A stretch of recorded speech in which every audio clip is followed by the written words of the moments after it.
On New Year's Eve, most 16-year-old girls are counting down to midnight with their families. I was sitting on a cold metal bench in Atlanta Hartsfield-Jackson Airport, shivering, starving, and completely alone. My stomach had stopped growling hours ago. Now it just ached, a hollow emptiness that matched the one in my chest. The fluorescent lights buzzed overhead.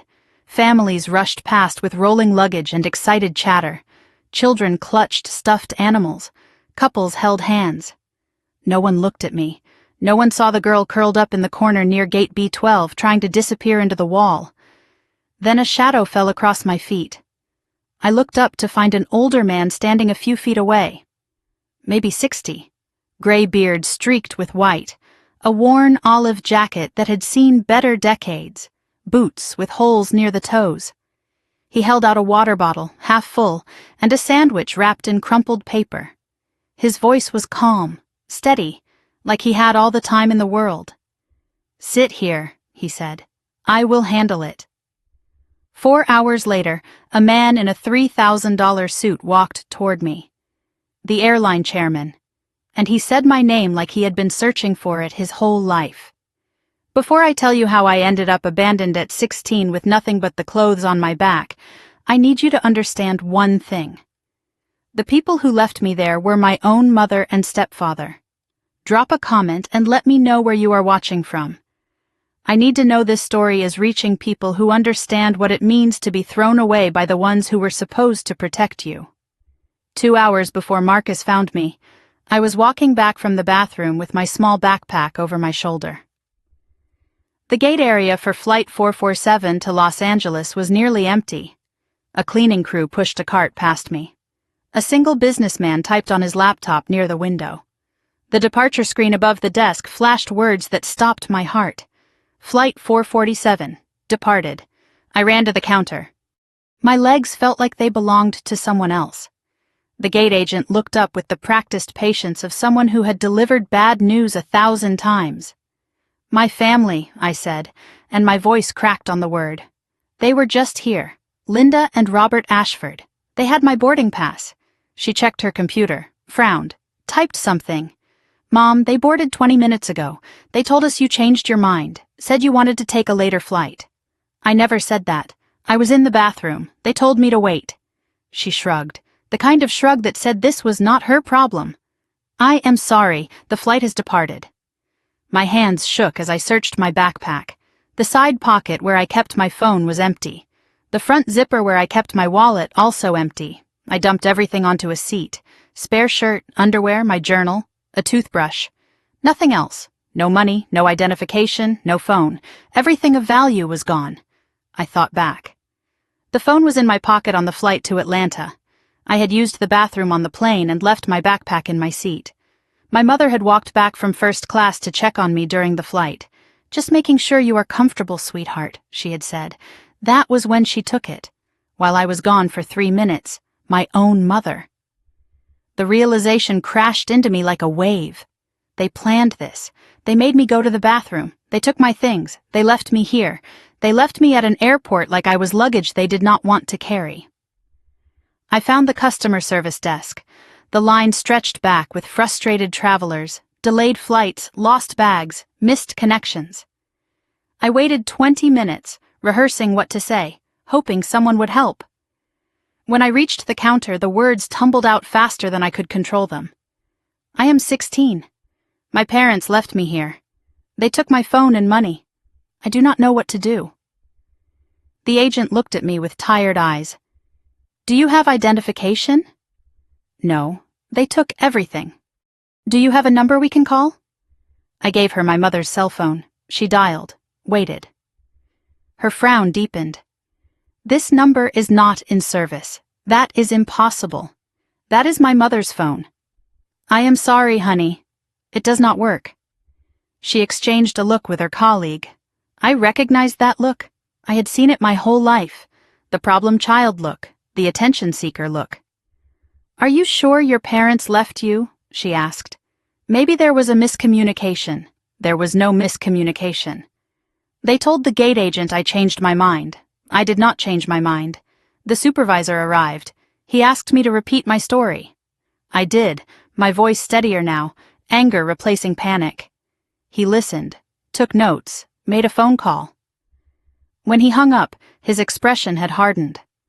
I contacted the flight, he said. The passengers in seats 2A and 2B, Linda and Robert Ashford, confirmed that you chose to stay behind. They said you wanted to visit a friend in Atlanta. My stomach dropped. That is a lie. I do not know anyone in Atlanta. His voice was flat. They also mentioned you have a history of emotional difficulties. 2 airport security officers approached before I could respond. Claire Mitchell, the woman asked. Yes. Come with us, please. They took me to a small room off the main terminal. Fluorescent lights, plastic chairs, a one-way mirror. They asked questions like, I was a suspect, not a victim.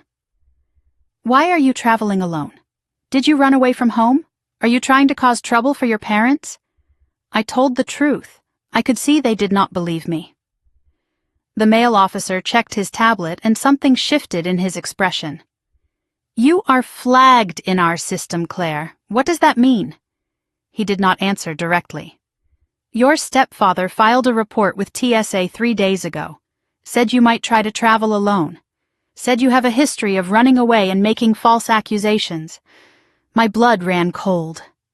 Robert had planned this before we even left Connecticut. He set me up so no one would believe me. They released me an hour later. No grounds to hold me, they said. But they also could not help me. We are not social services. The traveler's aid desk was closed, would not open until 8 in the morning. The clock on the wall read 7:47 in the evening. I found a corner near gate B12, away from the crowds, partially hidden by a pillar. I slid down the wall and sat on the cold floor. Around me the sounds of a functioning world continued without pause, families reuniting, couples kissing hello, children running to grandparents. Everyone belonged to someone. Everyone except me. I had not cried since I was 12.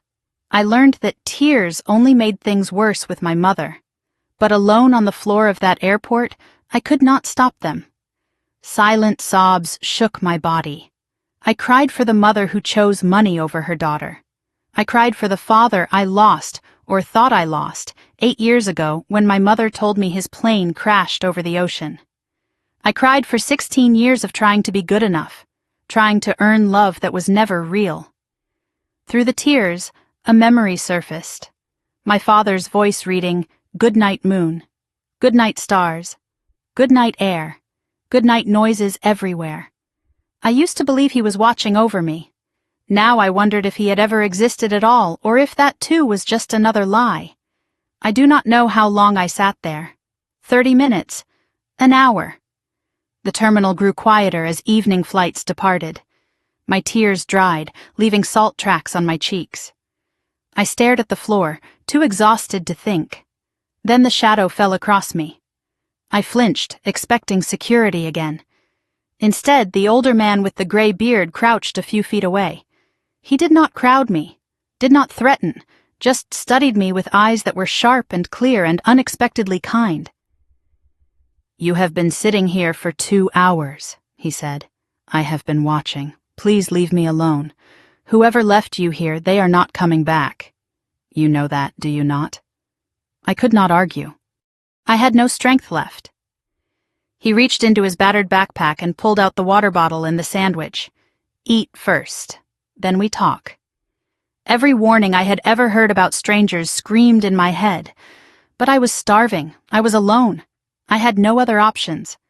I took the water, drank slowly, took the sandwich. Peanut butter on white bread slightly squished. It tasted like survival. He settled a few feet away, giving me space. "My name is Marcus. I used to work here. Long time ago." "Why are you helping me?" He looked at me with an expression I could not name. Something broken but still burning behind his eyes. "Because you remind me of someone I failed to help once. And I made a promise I would never let that happen again." I noticed a leather bracelet on his wrist, worn, cracked with age. 2 initials were carved into the leather. E.M. The same initials as my father. Ethan Mitchell. Before I could ask about it, Marcus stood and offered his hand. I know people here, people who owe me, people who can access systems the regular staff cannot touch. Why would you do this for me? Because I know what it is like to be thrown away. And because I think someone important is looking for you. He walked toward a staff-only door, knocked a pattern, and was led inside. I waited alone, heart pounding. 20 minutes later, the door opened. A woman in an airline uniform stepped out. Her face was pale. Her hands trembled. She looked at me and spoke 2 words that changed everything. "Are you Claire Mitchell?" I nodded. Her voice shook. "Someone very high up wants to see you. They are sending a car." I did not know it then, but the next 4 hours would change everything I believed about my family, my father, and the mother who tried to erase me from existence. To understand why my mother abandoned me at an airport, you need to understand the family I grew up in, or rather, the family I was never really part of. I sat in that terminal waiting for whoever was coming, my mind drifting back through years of memories I had tried so hard to bury. Marcus had disappeared behind the staff door. The airline woman watched me with nervous eyes, refusing to answer my questions about who she had called. If I was going to make sense of what was happening, I needed to go back to the beginning. My earliest memories are warm. A house in Virginia, small but filled with light. My father, Ethan Mitchell, tall and kind with eyes that crinkled when he smiled. He always smelled like coffee and something else. Pine, maybe, or airplane fuel.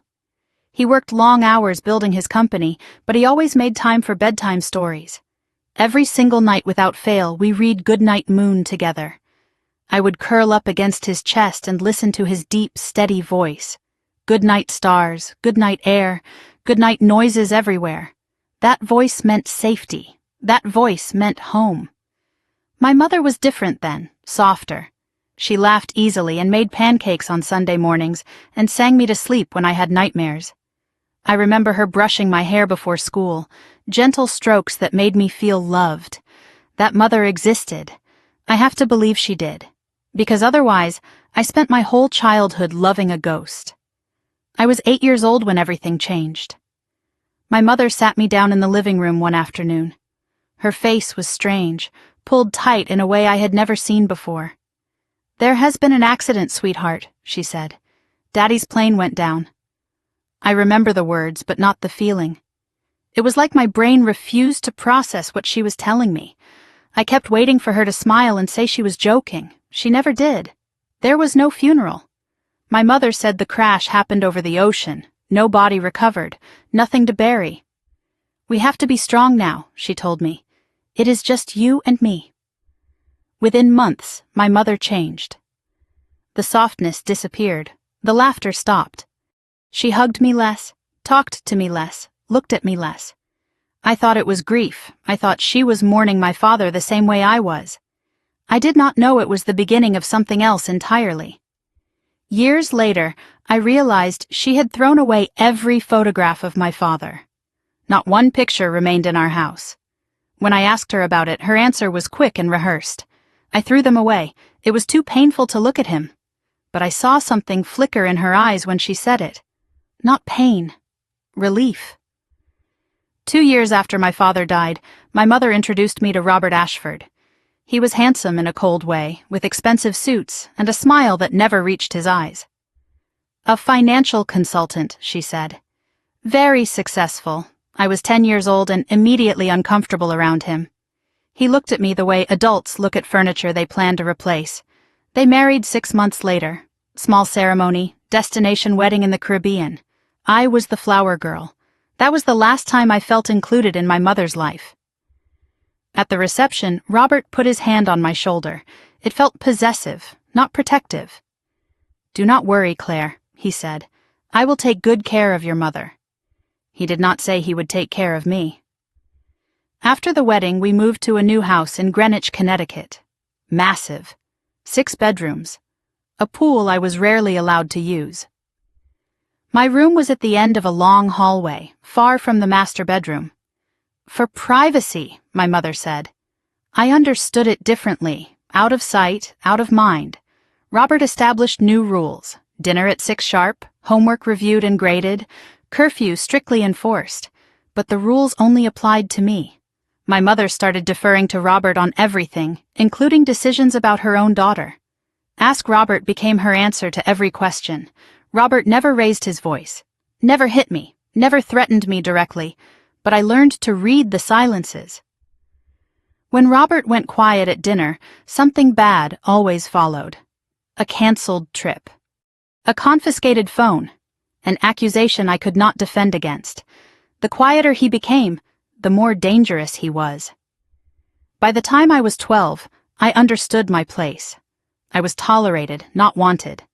Family dinners happened where my mother and Robert discussed vacations I was not invited to, birthday parties with Robert's business associates where I was sent to my room.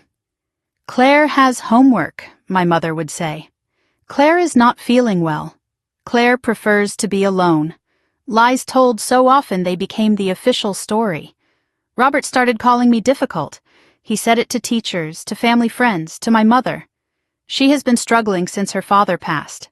Very emotional, prone to outbursts. I was none of these things, but when an adult repeats something enough, people believe it. Teachers looked at me with pity. Classmates kept their distance. I learned to stop defending myself because no one listened anyway.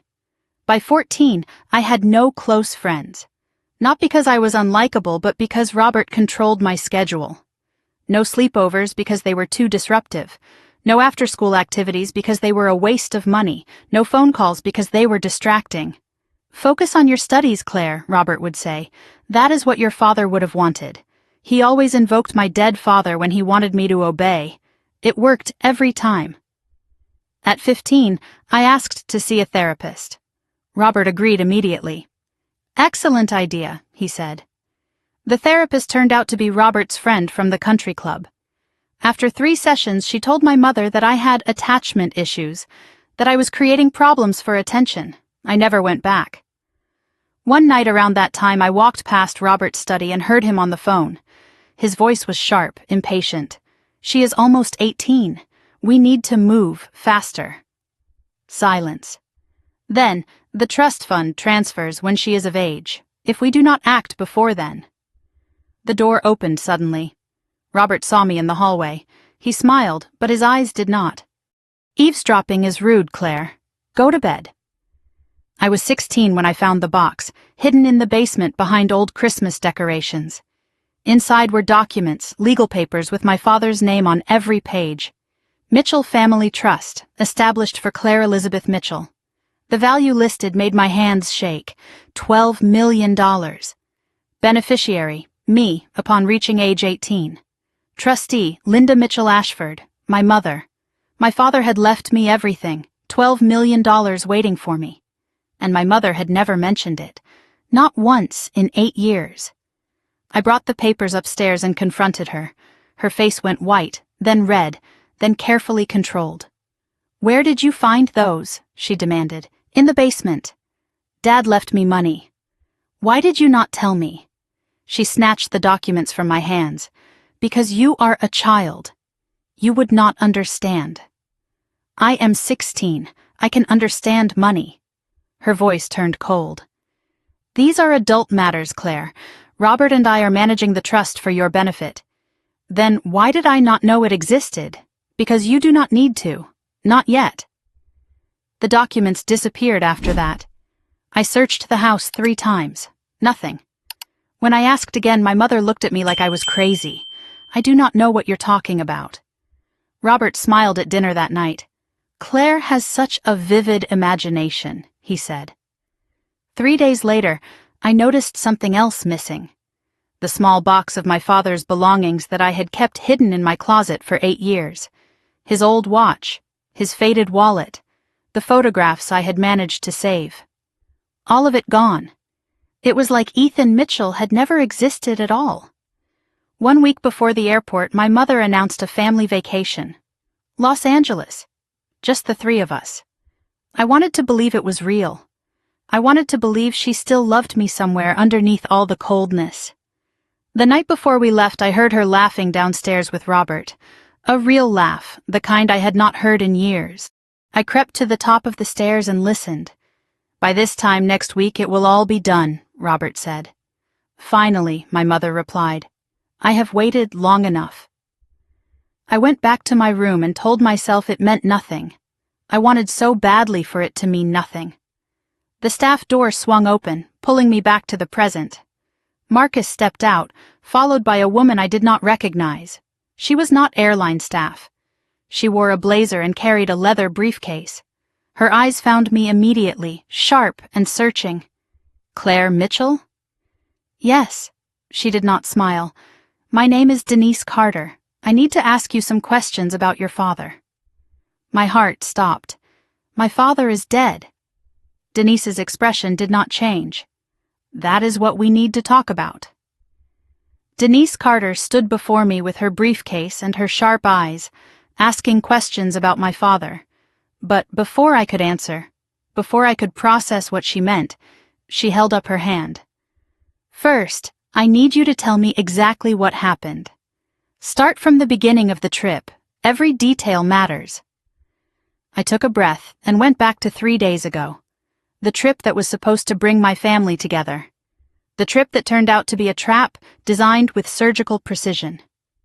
It was a Tuesday morning. I came downstairs to find my mother and Robert already at the breakfast table. This was unusual. Robert always left for work by 6. My mother rarely woke before 9. But that morning there was fresh coffee, eggs, orange juice, a real breakfast.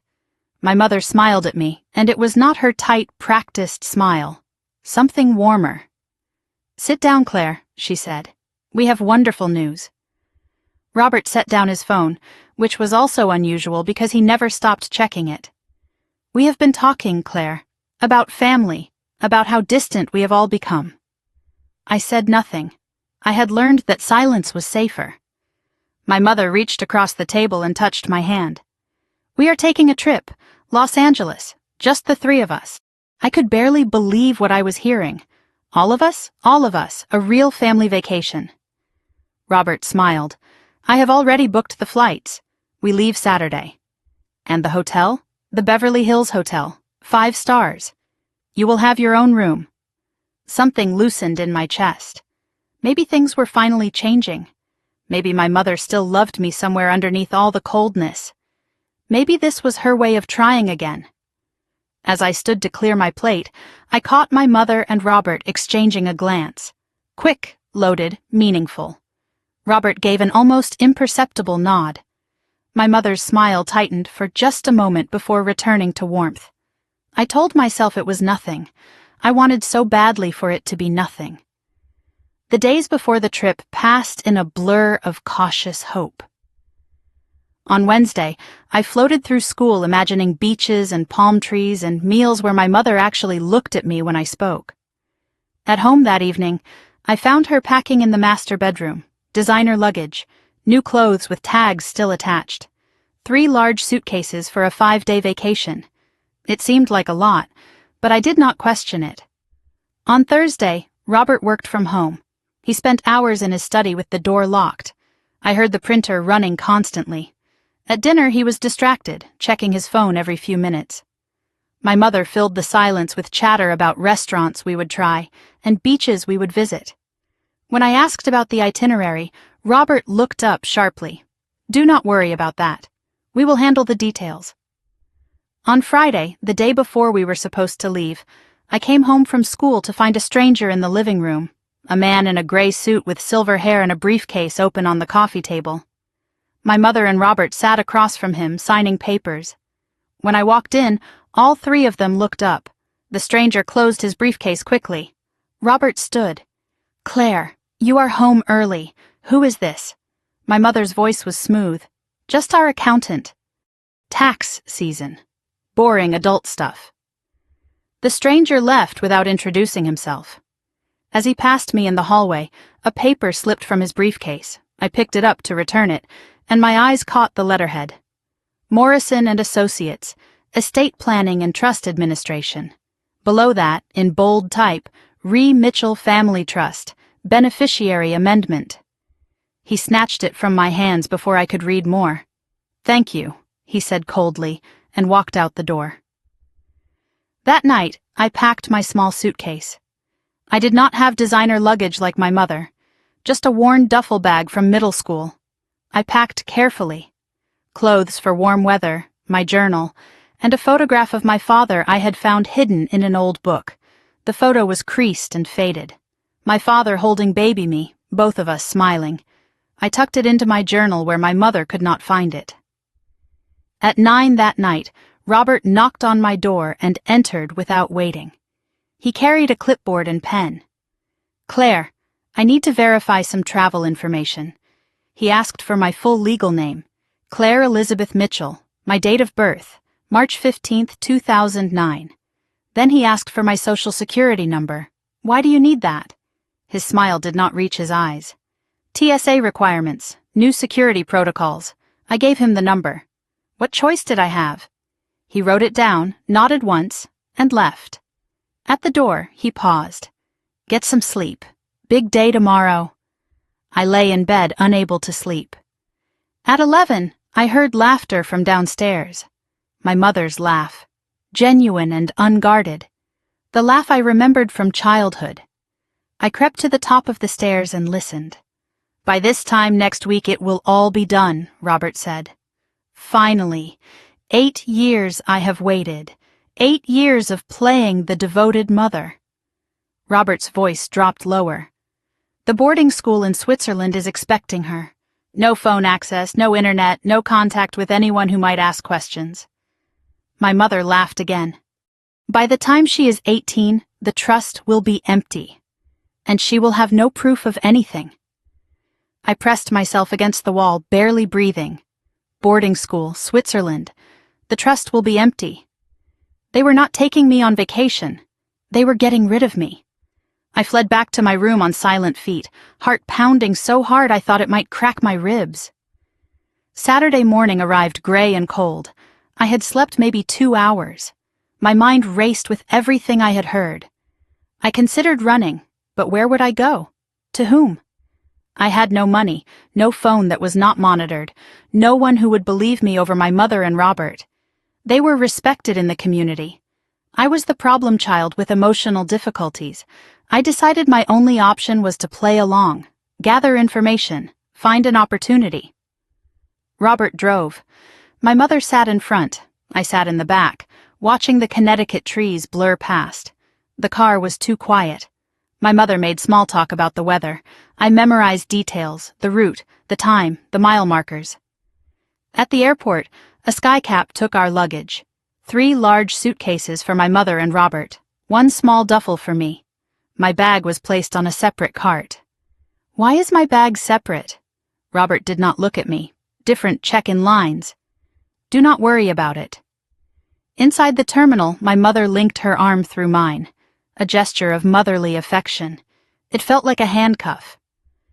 We checked in at the counter. I asked for my boarding pass.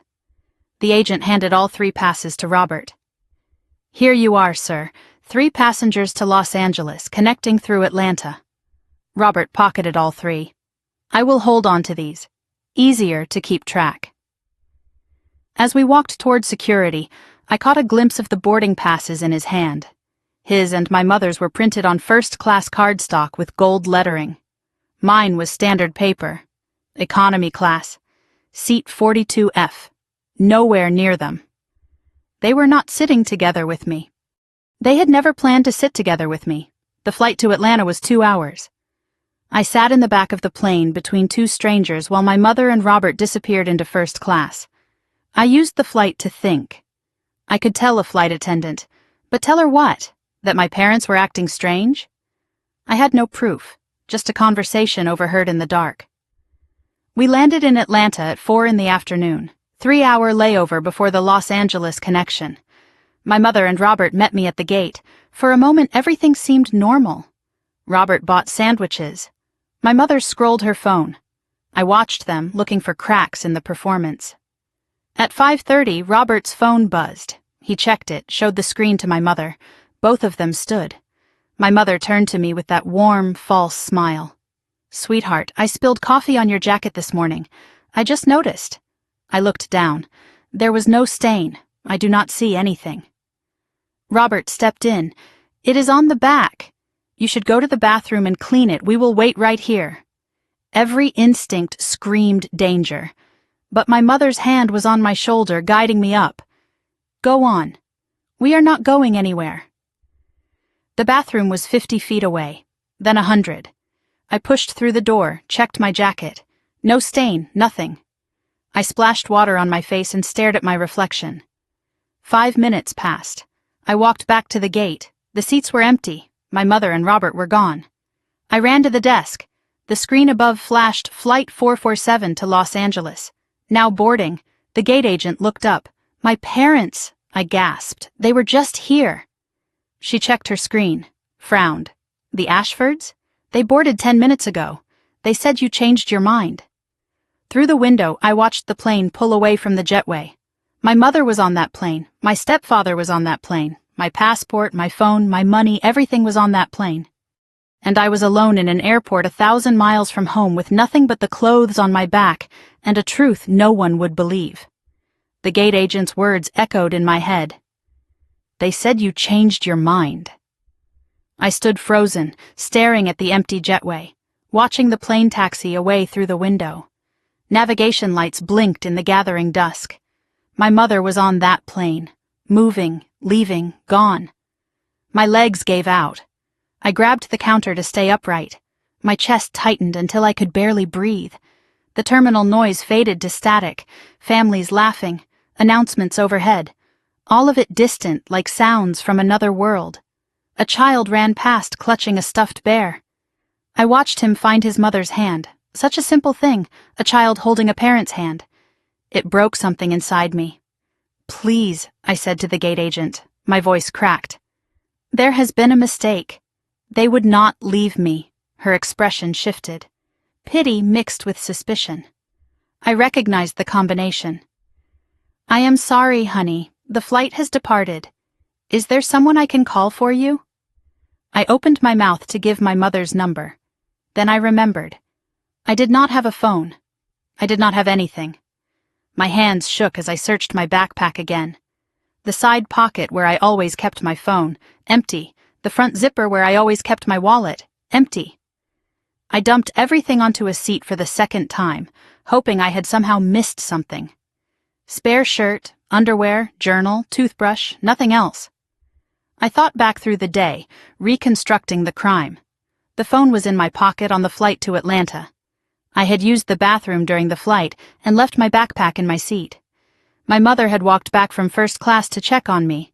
Just making sure you are comfortable, sweetheart. That was when she took it. While I was gone for 3 minutes, my own mother had stolen my lifeline. The wallet was harder to trace. I had seen it at the house that morning, in my bag. But Robert had carried my bag to the car. Robert had loaded it in the trunk. He had hours alone with my belongings. They had planned every detail, every single one. And the passport. I had never held my own passport. Robert kept all the travel documents for safekeeping, he said. Without identification, I could not prove who I was. I was a 16-year-old girl with no identity, stranded in an airport 1,000 miles from anything familiar. As I repacked my backpack with trembling hands, I noticed something I had missed before. My journal. The lock had been broken. Pages were torn out. I flipped through frantically, searching for the entries I had written about overhearing Robert's phone call, about the trust fund documents, about my suspicions. All of them were gone. They had read my journal. They knew I knew, and they had destroyed the evidence. I found the airline customer service desk. A long line of frustrated travelers stretched back from the counter. Delayed flights, lost luggage, missed connections, normal problems, solvable problems. I waited 20 minutes, rehearsing what to say, hoping someone would help me. When I reached the counter, the words tumbled out. I am 16 years old. My parents left me here. They took my phone and my money. I do not know what to do. The agent was a tired woman with graying hair. Do you have identification? No. They took everything. Do you have a number we can call? I gave her my mother's cell phone number. She dialed, waited, frowned. This number is not in service. That is impossible. That is my mother's phone. I am sorry, honey. The number does not work. She exchanged a look with her colleague. I knew that look. The problem child look. The attention seeker look. I had seen it my whole life. Are you sure your parents left you? Maybe there was a miscommunication. There was no miscommunication. They told the gate agent I changed my mind. I did not change my mind. The supervisor arrived. A man in his 50s with an official badge and an official frown. He asked me to repeat my story. I did, my voice steadier now, anger replacing panic. He listened, took notes, made a phone call. When he hung up, his expression had hardened. I contacted the flight. The passengers in seats 2A and 2B, Linda and Robert Ashford, confirmed that you chose to stay behind. They said you wanted to visit a friend in Atlanta. My stomach dropped. That is a lie. I do not know anyone in Atlanta. His voice was flat. They also mentioned you have a history of emotional difficulties. The supervisor studied me with an expression I could not read. Then he picked up his phone again and made a second call. This one was quieter.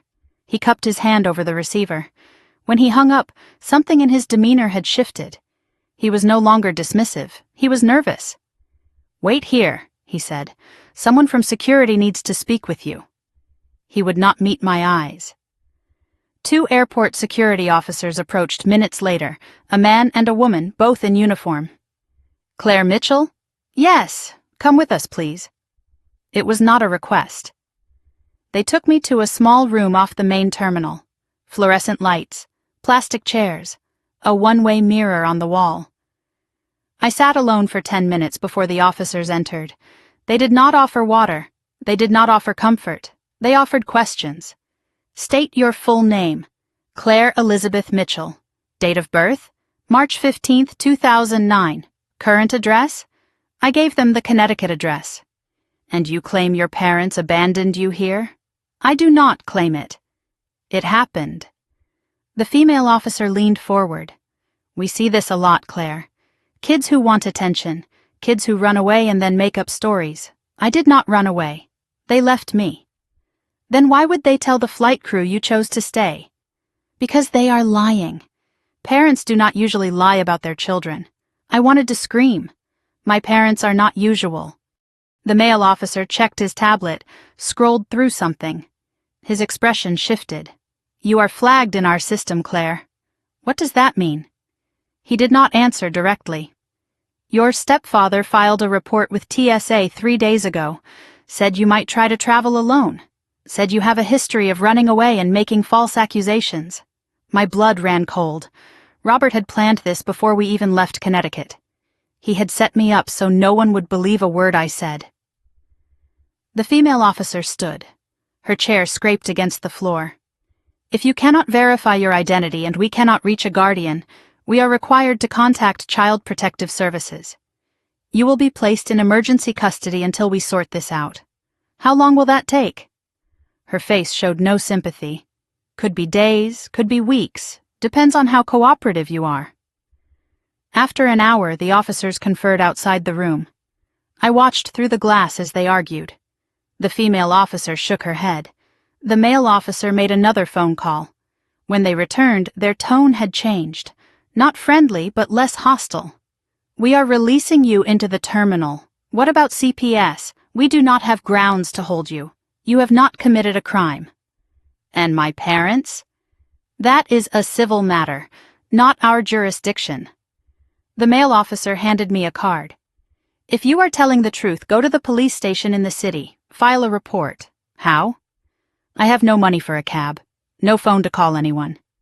He shrugged. Not our problem. We deal with airport security, not family disputes. They escorted me to the door and left me in the terminal. Alone again. No closer to help than before. I walked toward baggage claim on autopilot. Someone had mentioned a traveler's aid desk. I found it near the exit. Closed. A sign said, back at 8 a.m. The clock on the wall read 7:47 in the evening, 12 hours until anyone could help me. I found a corner near gate B12, away from the crowds, partially hidden by a pillar. I slid down the wall and sat on the cold floor. Around me, the sounds of a functioning world continued without pause. Families reuniting, couples kissing hello, children running to grandparents. Everyone belonged to someone. Everyone except me. I had not cried since I was 12. I learned young that tears only made things worse. My mother used them against me. Robert called them manipulation. So I stopped. I built walls. I held everything inside. But alone on the floor of that airport, I could not stop the tears. Silent sobs shook my body until I had nothing left.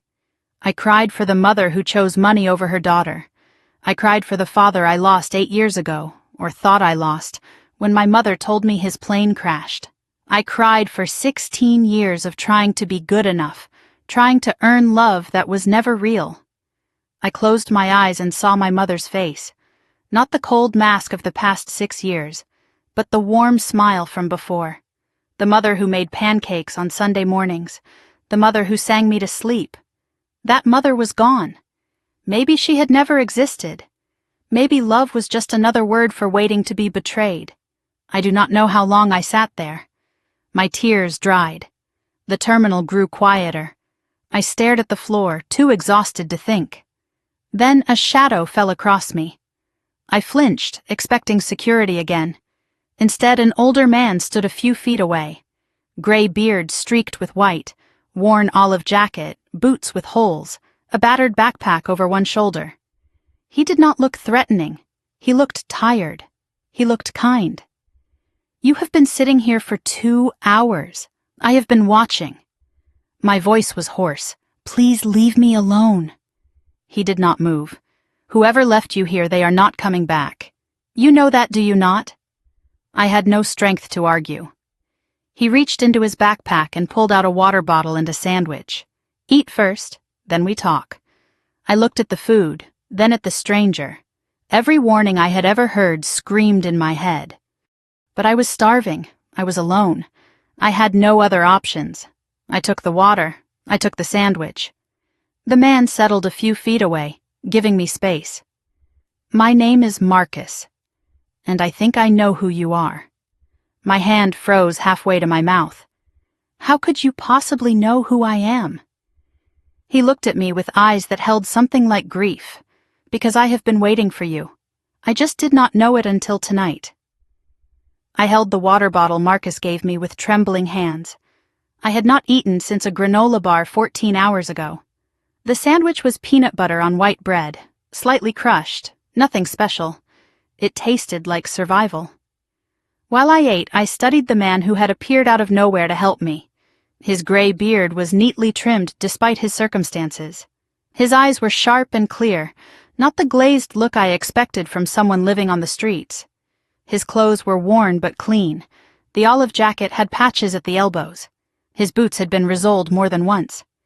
Everything about him suggested someone who once had structure, discipline, purpose.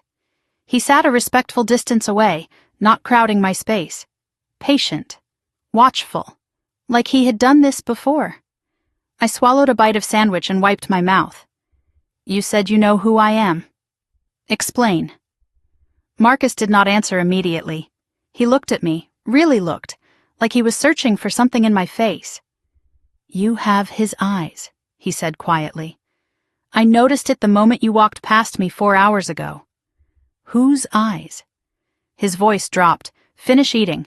Then I will tell you everything I know." I finished the sandwich, drank half the water. My strength returned slowly. Enough to think. Enough to assess. "Why should I trust you? I do not know anything about you." "Fair," Marcus said. "Let me fix that." He shifted against the pillar, settling in. 15 years ago, I was lead maintenance supervisor for Sky Atlantic Airlines, right here at Hartsfield-Jackson. I recognized the name. Sky Atlantic was one of the largest carriers in the country. "I had a team of 40, Marcus continued. "We kept planes in the air. Good job, good pay, good life. What happened?" His jaw tightened. "I got in the way of some powerful people. People who wanted to cut corners on safety inspections. I refused to sign off on planes that were not ready to fly. They set you up, made it look like I falsified maintenance records. I was fired, blacklisted, prosecuted. He paused. I spent 8 months in federal prison for something I did not do. By the time I got out, I had nothing. No job, no savings, no family willing to look at me. Were you guilty? His laugh was bitter. I have been living in and around this airport for 10 years. It is the only home I have left. I heard the resignation in his voice, but also something else, a wound that had never healed. But here is the thing, Claire. The man who tried to destroy me, the one who ordered the cover-up, he lost too. A year after I went to prison, his plane went down over the Atlantic. My heart stuttered. What was his name? Marcus looked at me with something like sorrow. His name was Ethan Mitchell, your father. My world tilted. My father had been Marcus's enemy, the man responsible for sending him to prison? I opened my mouth to speak, but Marcus held up a hand. Wait, that is not the whole story, not even close. I hated Ethan Mitchell for years, Marcus said, blamed him for everything. But after I got out, after I had nothing but time, I started digging. Digging into what? The accident, the cover-up, the evidence that sent me to prison. He reached into his jacket and pulled out a worn photograph.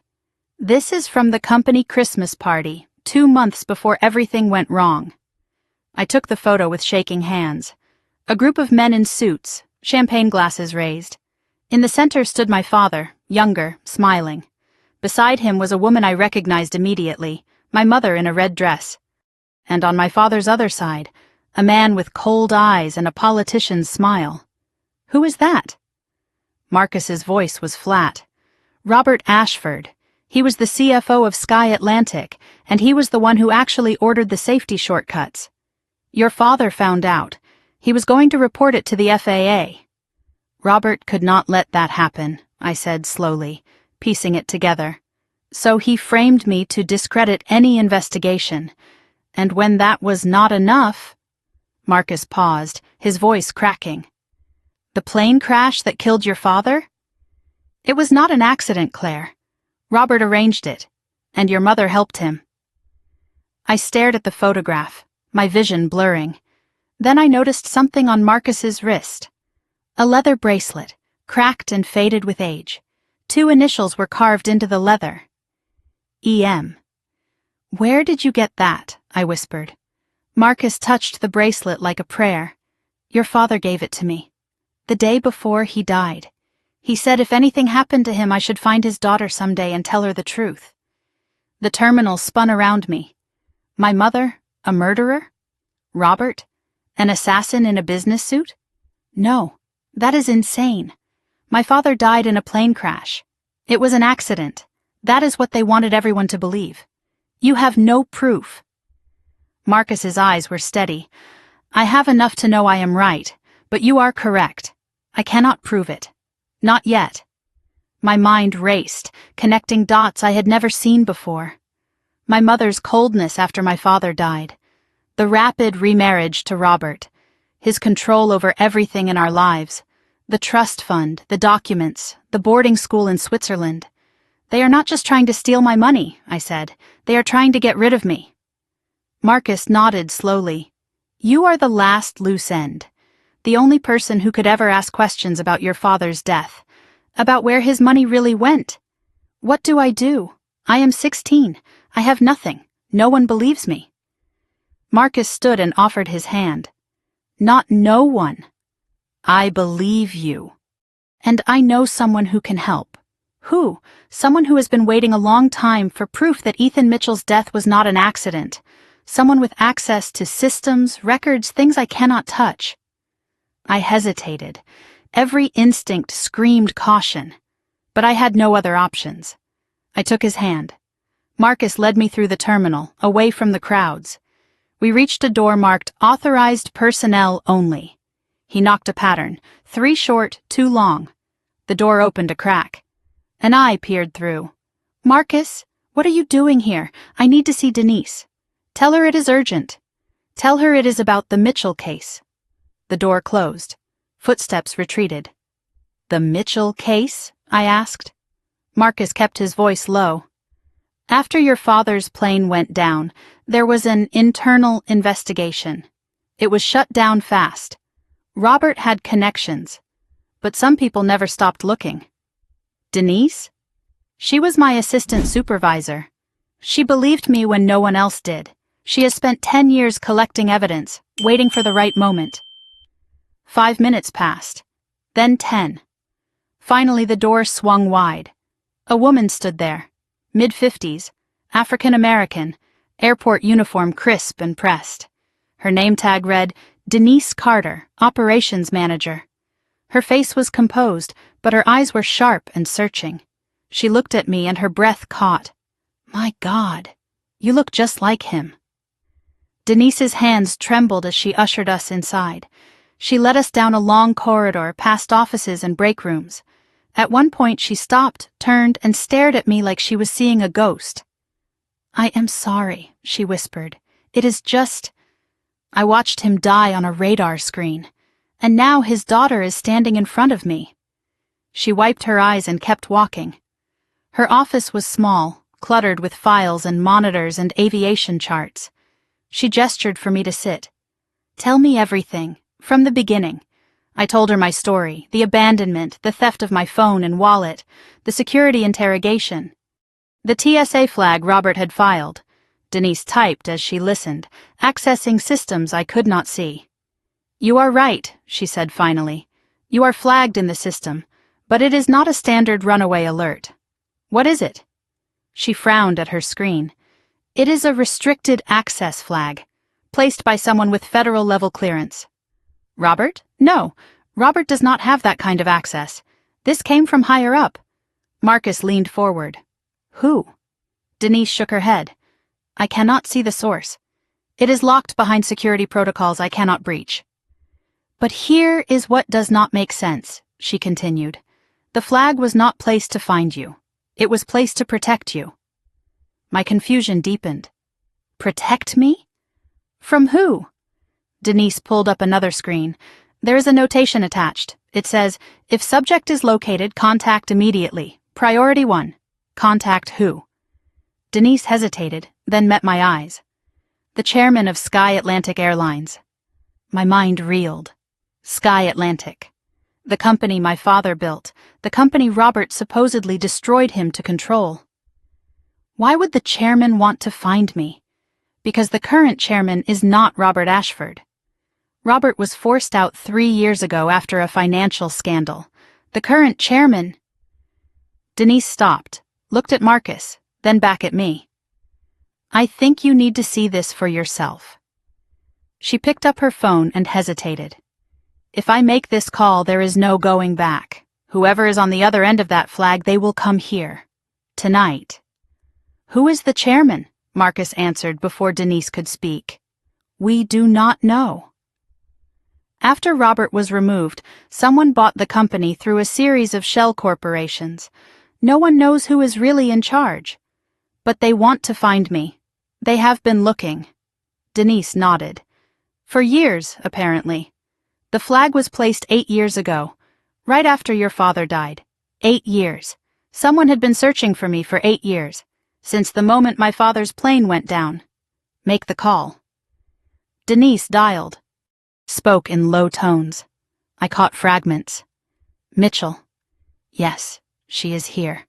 I understand. Yes, sir. She hung up. Her face was pale. What did they say? Her voice shook. Someone is coming.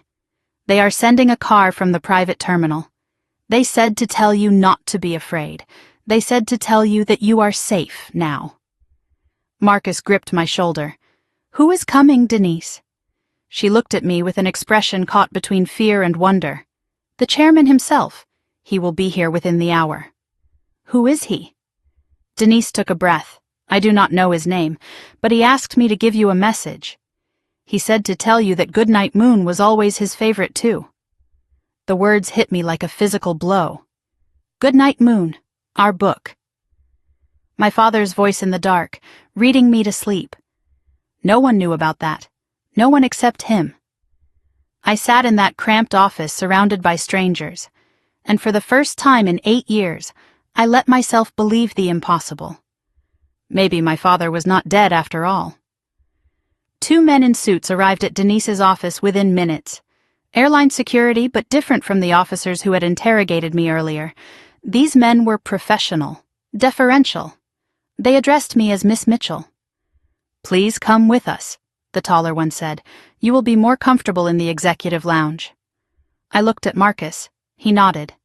"I will be right behind you." We moved through corridors I never knew existed, past baggage handling areas, maintenance bays, staff break rooms. The airport had a whole world behind its public face. Finally, we reached a set of double doors with the Sky Atlantic logo embossed in gold. The sign read, "Executive Lounge, Invitation Only." Inside was another world. Leather couches, mahogany tables, crystal decanters catching the light. A world away from the cold metal bench where I had sat crying just 2 hours before. Staff members in crisp uniforms moved with purpose, setting out water, adjusting lights. Everyone glanced at me with barely concealed curiosity. I felt like an exhibit, a specimen under glass. Marcus settled into a chair nearby, watching the door. I sank into a leather couch and waited for whoever was coming. Minutes passed. I counted them on the wall clock. My leg bounced. My fingers twisted the hem of my shirt. Questions piled up faster than I could process. Who was the chairman? Was he really my father? Why did he wait 8 years? What if it was a trap? What if Robert and my mother had connections I did not know about? "Marcus," I said, "who did Denise call?" "Really?" He did not look at me. His fingers touched the leather bracelet on his wrist. "Someone who has been looking for you for a very long time. That is not an answer. It is the only one I can give you right now." Some things need to be seen, not explained. I wanted to scream with frustration. Instead, I watched the door and waited. Staff members came and went, whispered conversations, nervous glances. One woman made 3 phone calls in rapid succession. A man in a pilot's uniform entered, spoke to security, and left quickly. Something was happening, something big. I caught fragments of conversation. "Private jet, ETA 20 minutes, clear the hangar." A young staff member approached me with a tray of refreshments. Maybe early 20s, blonde ponytail. Her hands shook so badly the glasses rattled. "Miss Mitchell," she whispered. "I just wanted to say, we have all heard about you. Everyone here, he never stopped talking about you, never stopped looking." Before I could respond, a supervisor called the girl away sharply. She scurried off without another word. The lounge doors opened. A man entered. Mid-60s, silver hair, wire-rimmed glasses, leather briefcase. His suit cost more than my entire wardrobe. He moved with the confidence of someone accustomed to controlling rooms. His eyes found me immediately, assessing, calculating, then softening. "Claire Mitchell. My name is Thomas Harrington.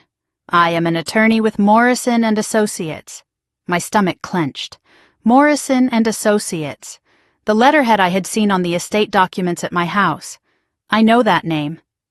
"You are my mother's lawyer." Thomas shook his head. "I was your mother's lawyer. Briefly, 8 years ago, before I understood what she really was." He sat across from me, briefcase on the table between us. "I have been searching for you for 2 years at the request of my current client. Your mother made that exceptionally difficult. Who is your client? You will meet him shortly. First, I need to verify some information." He pulled out a legal pad and pen. Questions began. "When did your mother tell you your father had died? What exactly did she say about the circumstances? Did you ever see a death certificate? A grave? Any official documentation?" I answered each question, and each answer pulled at threads I had never examined. I realized I had never seen proof. I had simply believed because my mother told me. Thomas paused, studying me. "Claire, did your mother ever explain why there was no funeral, no memorial service, no grave for you to visit?" My mouth went dry. I had asked once, years ago. My mother's answer came back to me now. The ocean does not give back what it takes. But Thomas was shaking his head slowly. "There was no crash over the Atlantic, Claire. The plane went down over Lake Michigan, and the pilot's body was recovered within a week. Thomas opened his briefcase and removed a thick folder. Your father was a careful man. Before his accident, he established a trust fund in your name. I know. I found documents about it. $12 million. His eyebrows rose. You found them? Where? In our basement. My mother took them before I could read everything. That explains a great deal. He spread papers across the table. The Mitchell Family Trust was established with $12 million when you were 3 years old. It was designed to transfer to your full control on your 18th birthday. Your mother as trustee has made withdrawals. Significant ones. He showed me a ledger. Numbers blurred together. $4.2 million over the past 8 years. Supposedly for your education, medical care, and living expenses. I laughed bitterly. I went to public school. I have never been to a doctor except for required checkups. I do not have a car. I barely have clothes that fit. Thomas nodded grimly. We know. The money went elsewhere. Real estate in Robert's name. Offshore accounts. A lifestyle your mother felt she deserved. What is left? Approximately $7.8 million. Which your mother planned to drain completely before your 18th birthday. That is why they left me at the airport. Partly. But there is more. Much more. Thomas leaned forward, his voice dropping. Claire, we intercepted communications between your mother and a boarding school in Geneva. Very exclusive, very private, and very skilled at making students disappear. My blood ran cold. Disappear? Students who become inconvenient. Children whose families want them removed without the messiness of legal proceedings. Your mother was not just abandoning you, Claire. She was erasing you. Thomas reached into the briefcase again. This time he removed not papers but a photograph. Old, slightly faded. My client asked me to show you this. He said you would understand. I took the photograph with trembling hands. A man in his early 30s, laughing, sunlight on his face. On his shoulders sat a little girl, maybe 4 or 5, arms spread wide like airplane wings, both of them smiling with pure, unguarded joy. The background showed a backyard, a swing set, autumn leaves. I recognized the swing set. The house in Virginia, before everything changed. That is me, yes. And that is... My voice broke. That is my father. I studied the face, the eyes. My eyes, I realized. The same shape, the same color. Marcus had said it. Now I saw it. I do not remember this day. Thomas's voice was gentle. You were 4, but he remembers it. He said it was the happiest day of his life. My vision blurred. I had not cried over my father in years. I thought I had no tears left. But this photograph, this proof of a happiness I could not recall, broke something open. I pressed the photo to my chest and let myself feel everything I had been holding back. Marcus moved to sit beside me. His hand rested on my shoulder. He kept that photo in his wallet for 8 years, he said quietly. Through everything, the accident, the recovery, the years of searching. He told me once that when he found you, he wanted you to see it. To know that nothing, not time, not distance, not your mother's lies, could make him forget his little girl. I wiped my eyes, still clutching the photograph. I do not understand. If my father survived, why did he not find me? Thomas and Marcus exchanged a look. The accident was real, Thomas began. The plane did go down. But your father was pulled from the wreckage, barely alive. He was in a coma for 3 months, Marcus added. By the time he woke up, your mother had already filed for divorce, claimed you as her sole dependent, and moved across the country. Thomas continued. Your mother told the courts that Ethan had abandoned you both, that he was unstable, dangerous. She produced documents, forged we now know, suggesting a history of violence. There was a restraining order, Marcus said. If he came within 500 feet of you or your mother, he would have been arrested. My fists clenched. So he just gave up? No. Thomas's voice was firm. He spent every dollar he had fighting her in court. She changed your names, your addresses, your schools. Every time we got close, she ran again. 8 years, Marcus said. 8 years of dead ends and false trails. Until tonight. What changed tonight? Thomas almost smiled. Your mother made a mistake.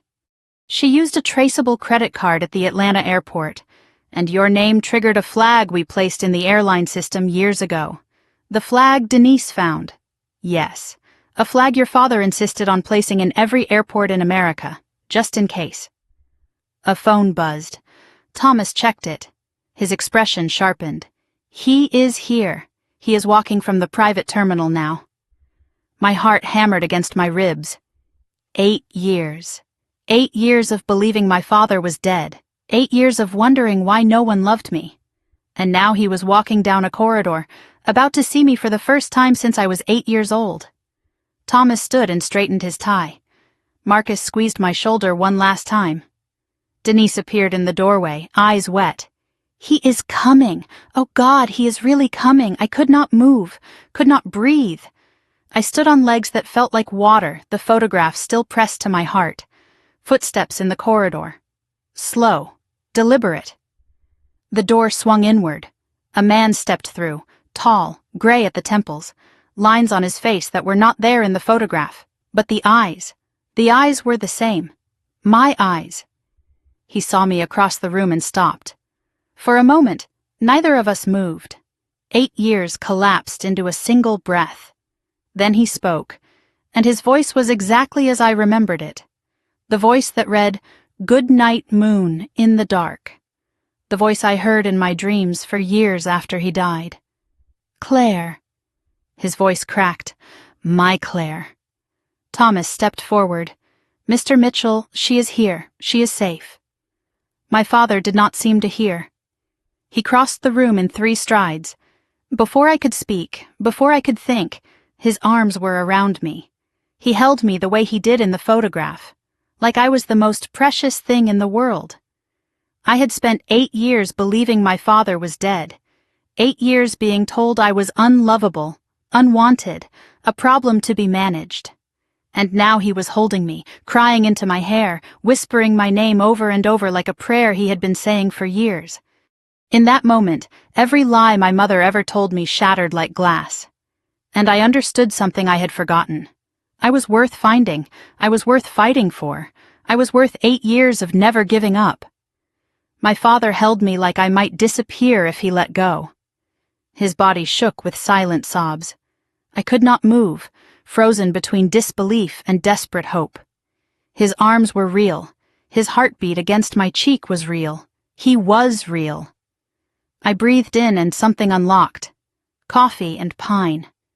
The same smell from my childhood. Suddenly I was 4 years old again, being carried to bed after falling asleep on the couch. The memory was physical, visceral, undeniable. This was my father, not a ghost, not a dream. My father. He pulled back just enough to look at my face. His hands framed my cheeks. Thumbs wiped tears I did not know I was crying. Let me look at you. Let me see you. His voice cracked. You have your mother's face, but your eyes, those are mine. I tried to speak. Nothing came out. 8 years of silence. 8 years of grief. Where do you even begin? They told me you were dead. The words came out broken. They said your plane crashed, over the ocean. They said there was no body. Pain flickered across his face.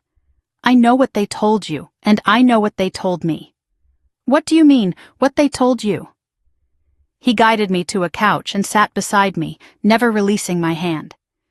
Claire, when I woke up from the coma 3 months after the crash, the first thing I asked for was you. And? His voice dropped to a whisper. Your mother told me you were dead. A car accident. 2 weeks after I went into the hospital. She said you died on impact. That she had you cremated before I even woke up. The room tilted. My mother told me my father was dead. She told my father I was dead.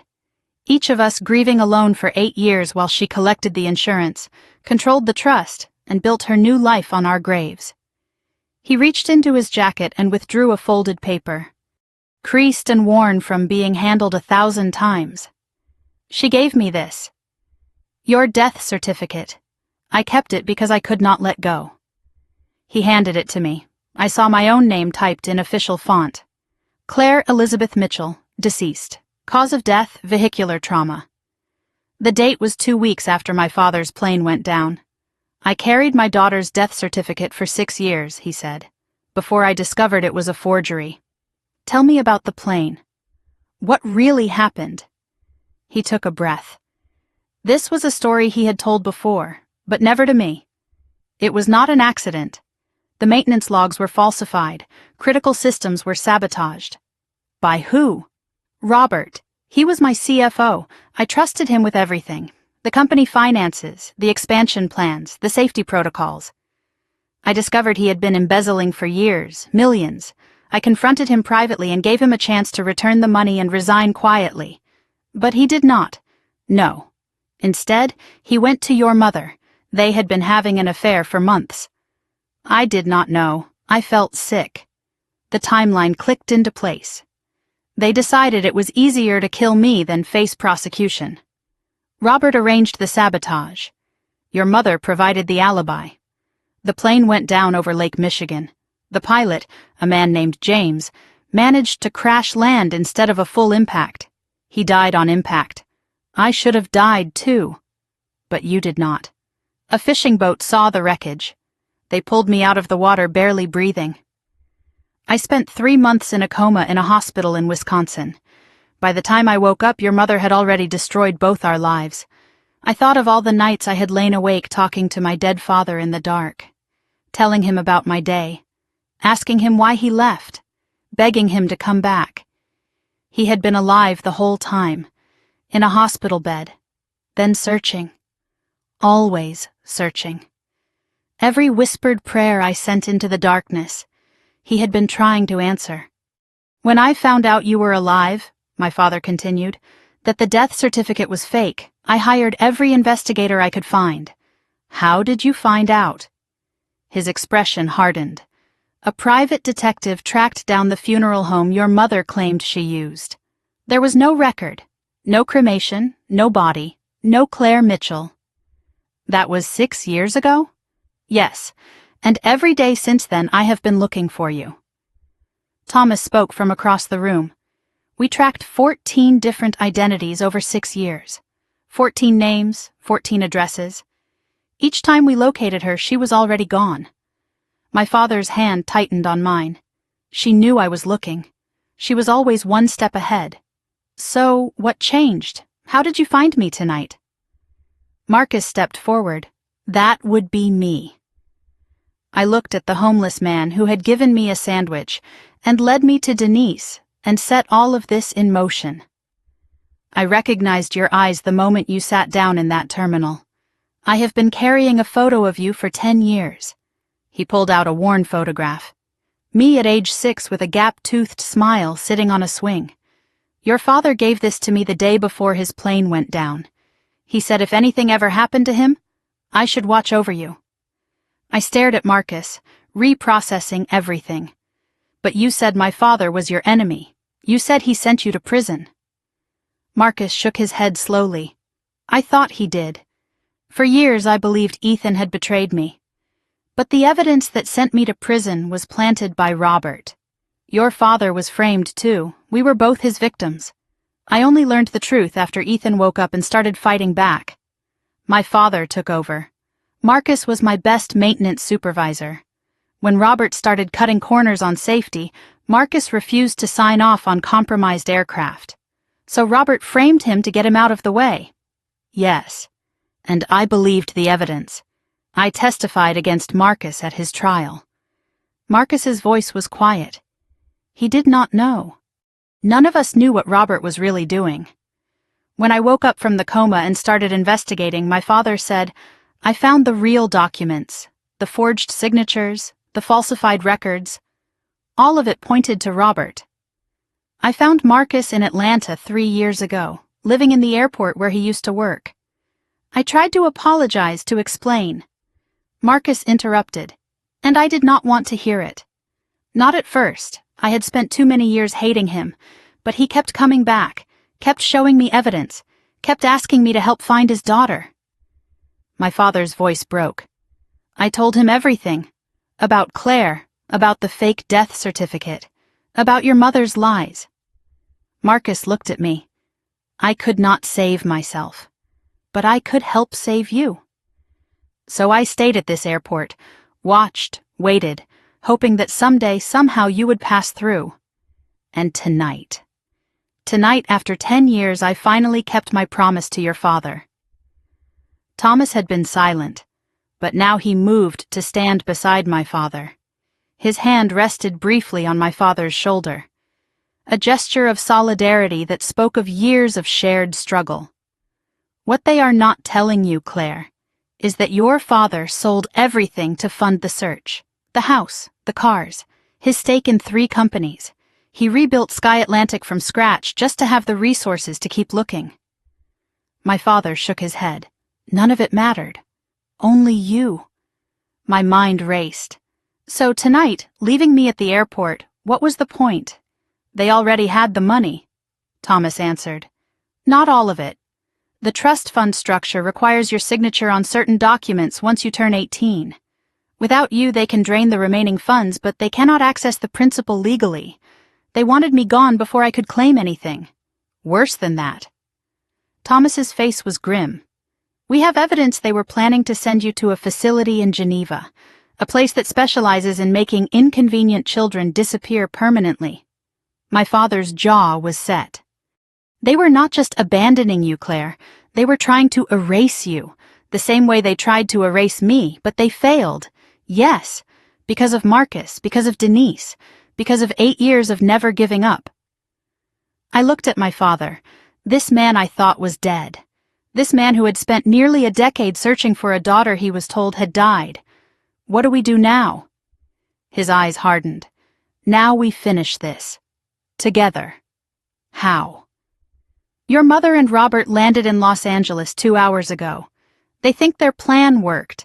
They think you are stranded, alone, about to be picked up by the boarding school's people. But I am not. No, you are with me. And by tomorrow morning, they are going to know exactly how badly they miscalculated. The VIP lounge had grown quiet. Staff had retreated. Only my father, Marcus, Thomas, and Denise remained. My father turned to face me fully. I know you have questions, hundreds of them. I have 8 years of your life to catch up on, 8 birthdays I missed, 8 years of not being there when you needed me. I cannot change what happened. I cannot give you back the childhood they stole from both of us. His hands gripped mine. But I can promise you this. From this moment forward, you will never be alone again. You will never be abandoned. You will never wonder if someone loves you. How do I know this is real? How do I know you will not disappear again? He reached into his pocket and pulled out the leather bracelet. The one Marcus had been wearing. Marcus kept this safe for 10 years. Now it belongs to you. I saw the initials carved into the worn leather. E.M. My father's initials. I am not going anywhere, Claire. Not ever again. I slipped the bracelet onto my wrist. It was too big, made for a man's arm, but I did not care. For the first time in 8 years, I had something of my father's. Something real. He stood and extended his hand. Now, are you ready to make them pay for what they did to us? I looked at his hand. At the bracelet. At the photograph of myself as a little girl, still clutched in my other fist. I took his hand and rose. I have been ready my whole life. My father led me through the VIP lounge to a private conference room. The space had been transformed into something out of a crime drama. Monitors lined the walls, files spread across tables. Thomas stood at the head of the room with a projection screen behind him. Denise and Marcus took seats near the door. This was not a reunion anymore. This was a battle briefing. Everything we are about to show you has been compiled over 5 years, Thomas began. Some of it is difficult to see. Some of it will make you angry. All of it is true. I sat down. My father sat beside me. Our hands found each other. I need to know everything, I said. I am done being protected from the truth. My father squeezed my hand. That is why we are here. Thomas clicked a remote. The screen illuminated. Let us start at the beginning. Let us talk about who Linda Mitchell really is. Documents appeared on the screen as Thomas narrated. Linda Marie Cosgrove. Born in Tulsa, Oklahoma. Father was a mechanic. Mother worked at a diner. They filed for bankruptcy twice before Linda turned 12. I stared at my mother's high school photo. Young, hungry, she was intelligent, ambitious, desperate to escape poverty. She put herself through community college, then transferred to a state university on scholarship. A wedding photo appeared, my father and my mother young and smiling and hopeful. I barely recognized either of them. She met your father at a business conference in Chicago. He was 28, already successful, building Sky Atlantic from the ground up. She was 24, working as a sales assistant. My father spoke. She was charming, warm. She made me feel like I was the only person in the room. I thought I had found my partner for life. What changed? Success, money, power. The more I built, the more she wanted.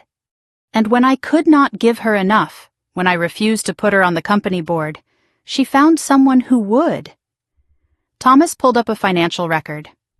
3 months after your parents' wedding, Linda opened a private bank account. She never told your father. Over the next 3 years, she siphoned off nearly $200,000 from household accounts. My father's voice was flat. I did not find that account until after the crash. She had been planning her exit strategy from the day she said I do. Thomas clicked to a new slide. Robert Ashford's corporate headshot appeared. Cold eyes. Politician's smile. Robert joined Sky Atlantic as CFO 6 years into the marriage. Your father hired him personally. He came highly recommended, my father said. Harvard MBA. Experience at 3 major airlines. I thought he was brilliant. He was brilliant, Thomas said, at hiding things. Security footage appeared. Grainy, time-stamped. A hotel lobby. My mother entering. Robert following 10 minutes later. This is from the Marriott in Atlanta, 7 months before the crash. More photos followed. Restaurant, parking garage, a cabin in the mountains. We have documented evidence of 37 meetings over 18 months, all while your father was traveling for business. Thomas hesitated. This next part is harder. He clicked. An audio file played. My mother's voice, laughing. He is so trusting. It is almost sad. He has no idea what is coming. Robert's voice. By this time next year, you will own half the company. And he will be... My mother, gone, one way or another. The recording cut off. I could not breathe. That was my mother's voice, laughing about destroying my father. When was this recorded? Thomas checked his notes. 4 months before the plane crash. A private investigator your father hired managed to plant a device in Robert's car. There is more, Claire. 37 hours of recordings. We have transcribed all of them. In one conversation, your mother discusses what to do if Ethan becomes a problem. Robert's answer was... He stopped. You do not need to hear it. Just know that premeditation is well documented.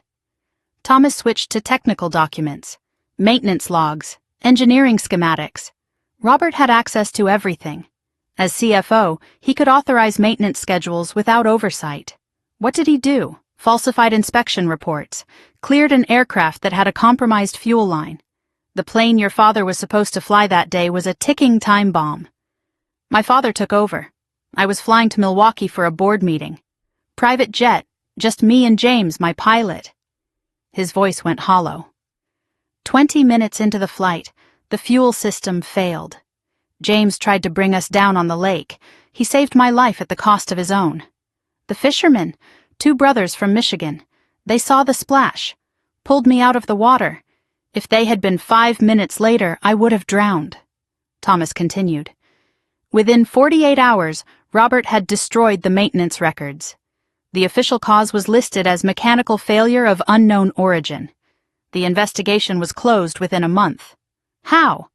Robert had connections, inspectors who owed him favors, a company lawyer who knew which questions not to ask. Marcus spoke from the back of the room, and a fall guy. Me. I was in prison by the time anyone thought to look deeper. I looked at my father. This man who had survived drowning, betrayal, years of searching. "James," I said, "the pilot. Did he have a family?" My father's eyes glistened. "A wife, 2 kids, younger than you." He pulled a photograph from the file. A man in a pilot's uniform, grinning, arm around a woman with 2 small children. "I have been supporting them since I recovered. It does not bring him back. Nothing can. But his children will never want for anything. I owe him that much." Thomas advanced to a timeline on the screen, dates and events color-coded. The day after the crash, before anyone knew if your father was alive or dead, Linda filed for divorce. She did not wait. She could not afford to. She needed legal separation before any investigation could freeze assets. The timeline continued. Day 3, divorce petition filed. Day 7, emergency custody motion for Claire. Day 14, death certificate issued for Claire, falsified. Day 30, life insurance claim filed, $2 million. Day 45, trust fund transfer of control. She hired 3 law firms, Thomas said. 1 for the divorce, 1 for the custody battle, 1 for the estate. She spent over $400,000 in legal fees in the first year alone. From my trust fund, partially, and from the life insurance payout. She declared your father legally dead before he even woke up from his coma. My father's voice was bitter. When I finally woke up, when I started asking questions, she had already built a wall of legal documents around you. A court filing appeared on screen, petition for protection from domestic abuse. She claimed I was violent, that I had threatened you and her. She produced medical records, forged, showing injuries that never happened. The restraining order was granted within a week. If I came within 500 feet of you, I would have been arrested. Thomas pulled up one final document. A handwritten letter on personal stationery. My mother's handwriting. This was found in Robert's office safe after he was forced out of the company. We believe she wrote it 2 weeks before the crash. I read the first line. My darling Robert. By the time you read this, we will be free. Ethan's plane leaves Tuesday. After that, everything changes. The letter was signed with a heart and the initial L. Thomas switched to financial documents, spreadsheets, bank statements, wire transfers. Your trust fund was established with $12 million. Your father intended it to be untouchable until you turned 18. But my mother was the trustee. Yes, and for 8 years she has been systematically draining it. A chart appeared, outgoing transfers by year. Year 1, $340,000 for educational expenses. Year 2, $520,000 for medical treatment. Year 3, $610,000 for security and housing. Year 4, $680,000 for specialized care. Years 5 through 8, $2,050,000 for various fraudulent claims. Total withdrawn, $4.2 million. For what? Thomas clicked to photos. A beach house in the Hamptons, a condo in Miami, a yacht, jewelry, designer clothes. For this, none of it in your name. All of it purchased with money meant for your future. What is left? $7.8 million. Still substantial. But here is the problem. He pulled up another document. Amendment to trust proposed. Your mother filed paperwork last month to accelerate the dissolution of the trust. If approved, she could empty the entire fund within 90 days. When does it get approved? It would have been approved tomorrow. Your 18th birthday is in 2 months. She was racing the clock. I sat in silence, processing. $4.2 million. My mother's beach house, my father's near death. 8 years of lies. My father stood. We need to move. They landed in Los Angeles 2 hours ago. The FBI has units in position. But we need to be there for the takedown. FBI? Thomas nodded. Wire fraud, mail fraud, attempted murder, conspiracy to commit murder, child abandonment. We have been building this case for 3 years. Tonight, it ends. We moved through private corridors to a hangar. A sleek jet waited with the Sky Atlantic logo on the tail. I stopped at the stairs. This is your plane? My father's smile was sad. One of them. I rebuilt the company from nothing after they tried to destroy me. I wanted to have the resources to find you, no matter what it took. We boarded. The cabin was luxury, leather seats, polished wood, soft lighting. I sank into a seat. My father sat across from me. The jet took off, climbing into the night sky over Atlanta. I watched the city lights shrink below. Thomas's phone buzzed. He answered, listened, his expression sharpening. What is it? Thomas covered the phone. FBI surveillance in Los Angeles. Linda and Robert just left their hotel. They are heading to the airport. They are running? No. His face was grim. They booked 2 tickets to Geneva, one way, and they purchased a 3rd ticket in a different name. My blood ran cold. Whose name? Thomas met my eyes. Yours. They are still planning to send you to the facility. They must have a backup plan to intercept you somewhere. My father's jaw set. Not anymore, they do not. The jet banked west, engines roaring, racing toward the confrontation 8 years in the making. Somewhere over Tennessee, I read through the files Thomas had prepared. Every document, every photograph, every recorded conversation. My mother's voice, laughing about my father's death. My mother's handwriting, planning the murder of her husband. My mother's signature, draining my future one withdrawal at a time. I had spent 16 years wondering why she did not love me. Now I knew the truth. She had never seen me as a daughter, only as an asset, a key to a vault she intended to empty and discard. By the time the jet touched down in California, I had no more tears left. Only a cold, clear certainty that the woman who gave me life had been trying to steal it back, piece by piece, since the day my father's plane went down. And now it was time for her to answer for everything. The jet cut through darkness over New Mexico. I sat by the window, watching distant city lights below. The files Thomas gave me were spread across the table. Evidence of my mother's crimes. I had read every page, every document, every damning word. My hands no longer shook. My tears had dried. What remained was something harder, colder. Thomas worked his phone constantly, coordinating with the FBI, tracking my mother's movements. My father sat across from me, watching me with worried eyes. Marcus and Denise had stayed behind in Atlanta. Their part was done. You do not have to be there, my father said. You can wait at the hotel. Let the FBI handle it. No. I need to say it myself. I need them to hear it from me. Why? I looked at him. Because my mother spent 16 years speaking for me, deciding what I thought, what I felt, what I was worth. I turned back to the window. Today, I speak for myself. Thomas shared live updates from FBI surveillance. They checked out of the Beverly Hills Hotel 30 minutes ago, paid cash, left no forwarding address. Professional. They have had practice. This is not their first disappearing act. The tickets to Geneva, I said. What do we know? Thomas pulled up the information. First class, one way. Departing at 6 a.m. 3 tickets, Linda Ashford, Robert Ashford, and... He paused.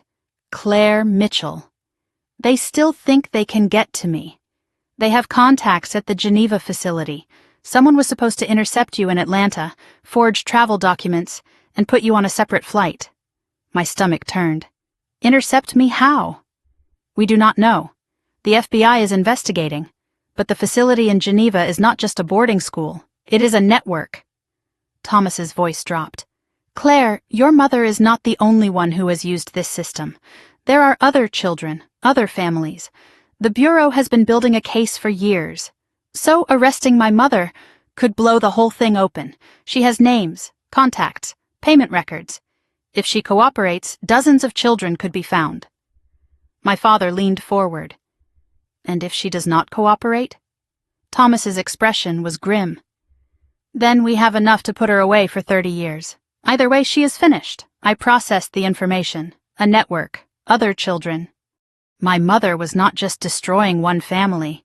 She was part of something larger, darker, more organized. How many? Thomas shook his head. We do not know. The facility in Geneva has been operating for over a decade.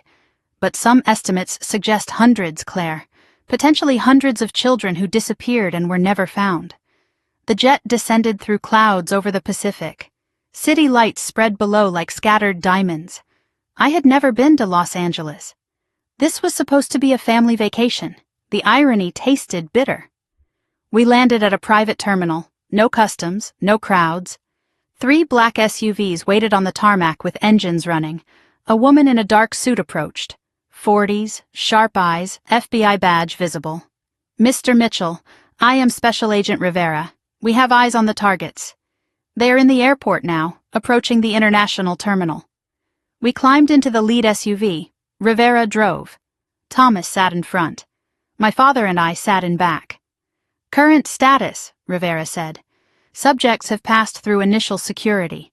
They are waiting at Gate 67 for the Geneva flight. Why have you not arrested them? Rivera's eyes met mine in the rearview mirror. Because you deserve to see it, and because we want them to feel safe until the last possible moment. People who feel safe make mistakes. The SUV raced through airport access roads, behind the scenes, away from public eyes. My heart pounded. In minutes I would see my mother for the first time since Atlanta, since the fake coffee stain, since the abandoned gate, since my entire world collapsed. What do I do when I see her? My father took my hand. Whatever you need to do. We are right beside you. Rivera's phone buzzed. She answered, listened, and her jaw tightened. Copy that. She turned to Thomas. We have a complication. Robert Ashford just separated from Linda. He is heading toward the parking garage instead of the gate. He is running? Or he is the distraction. We are splitting the team. Half on Linda, half on Robert. But be aware, if Robert has a backup plan, we might not know what it is yet. We entered the terminal through a staff entrance. Badges flashed, doors opened. The international terminal was quiet at this hour. Scattered travelers, cleaning crews. Gate 67 was at the end of a long corridor. And there, sitting in a first-class lounge chair, was my mother. I stopped. My breath caught. She looked exactly the same. Blonde hair perfectly styled, designer clothes, manicured nails. She was reading a magazine, calm, composed, like she was waiting for a spa appointment, not fleeing the country. Like she had not abandoned her daughter in an airport 12 hours ago. Rivera led the team forward. 4 FBI agents formed a loose perimeter. My mother did not notice until they were 20 feet away. She looked up. Her eyes found Rivera's badge first, then Thomas, then my father. Her face went white. Then she saw me. Rivera stepped forward. Linda Mitchell Ashford, you are under arrest for wire fraud, mail fraud, conspiracy to commit murder, and child abandonment. You have the right to remain silent. My mother stood so fast her magazine flew across the floor. This is harassment. This is a mistake. I want my lawyer. Anything you say can and will be used against you in a court of law. My mother's eyes darted around looking for escape. There was none. 4 agents. Nowhere to run. You have the right to an attorney. If you cannot afford an attorney, I can afford 100 attorneys. Her voice was ice. You have no idea who you are dealing with. Rivera did not blink. Ma'am, we know exactly who we are dealing with. As the agents moved to cuff her, my mother looked past them, directly at my father. Her composure cracked for just a moment, and something feral crossed her face. You, she breathed. You should have stayed dead. My father's voice was steady. I tried. You were not thorough enough. Her laugh was harsh, broken. I should have checked the lake myself. Rivera's radio crackled. Second target in custody. He tried to run. Did not get far. I felt grim satisfaction. Robert, running like a coward, caught in a parking garage. Where is he now?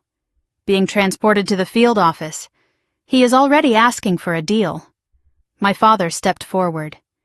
The agents held my mother's arms, but she had not been led away yet. 8 years, Linda. 8 years I searched for my daughter. 8 years she believed I was dead. She was better off without you. She was alone, unloved, abandoned. You treated her like an inconvenience. I treated her like what she was, a means to an end, just like you were.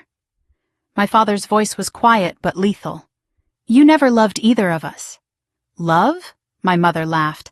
Love does not pay for beach houses, Ethan. Love does not buy freedom, the trust fund. That is all she ever was to you, $12 million. That is what she was worth. And I would have had every penny if you had just stayed dead like you were supposed to. Something snapped inside me. I pushed past Thomas, past Rivera, until I was standing in front of my mother. Look at me. Her eyes slid to me, cold, calculating, without a trace of maternal warmth. Claire, sweetheart, this is all a misunderstanding. Do not. My voice did not waver. When I was 12, I asked you why Dad died. Do you remember what you said? She was silent. You said some people are not meant to stay. I thought you meant it philosophically, like fate or God's will. I stepped closer. But you meant it literally. You decided he was not meant to stay. You decided I was not meant to stay. We were just obstacles between you and the money. As agents led my mother away, she called out, "Claire, Claire, wait!" I stopped, but did not turn. You think you have won? You think this is over? I spoke over my shoulder. No, this is just the beginning. I know things, Claire, about your father, about the company, about things he does not want anyone to know. Rivera cut her off. Ma'am, you need to come with us. Now. My mother was pulled away, still shouting threats and promises that echoed down the terminal corridor. My father appeared at my side. You did not have to hear that. What she said about not loving you. I turned to face him. Yes, I did. I needed to hear it. I needed to stop hoping for something that was never real. And now? Now I want to look her in the eye one more time. In an interrogation room. With cameras recording. I want everything she has done documented where she cannot deny it. Agent Rivera approached. We are transporting both subjects to the federal building downtown. If you want to observe the interrogation? Observe? I shook my head. I want to be in the room. Rivera hesitated. That is highly irregular. Thomas stepped forward. The victim has a right to face her accuser, and Claire Mitchell is very much a victim here. Rivera considered, then nodded. 1 hour. We will have them processed by then. I looked at my father. Will you come with me? His hand found mine. Wherever you need to go, I am not leaving you again. We walked out of the terminal together. Father and daughter, united for the first time in 8 years, walking toward the moment when everything would finally be settled. I had spent 16 years being defined by my mother's lies. 16 years believing I was unlovable, unwanted, a burden to be managed. In one sentence, she had confirmed every fear I ever had, and in doing so, she had set me free. Because the truth, no matter how brutal, is better than the prettiest lie. And now, armed with that truth, I was going to make sure the whole world knew exactly what Linda Mitchell had done. Not for revenge, not for satisfaction, but because somewhere in Geneva, there were other children trapped in her network. Other daughters and sons whose parents had sold them for convenience. And if my story could save even one of them, then everything I had suffered would mean something. I walked out of that airport not as a victim, but as a witness, and I was ready to testify. The FBI field office was a fortress of concrete and glass in downtown Los Angeles. Everything was sterile, white walls, fluorescent lights, echoing corridors. Agents moved with purpose, speaking in clipped tones about subjects and evidence. My mother was somewhere in this building, in a cell, waiting. Agent Rivera led us to a small room with a one-way mirror. Through the glass I could see an interrogation room, empty except for a metal table and 2 chairs. She will be brought in shortly. You can observe from here. I shook my head. I told you, I want to be in the room. Rivera hesitated. It is not standard procedure. Thomas stepped forward with a document.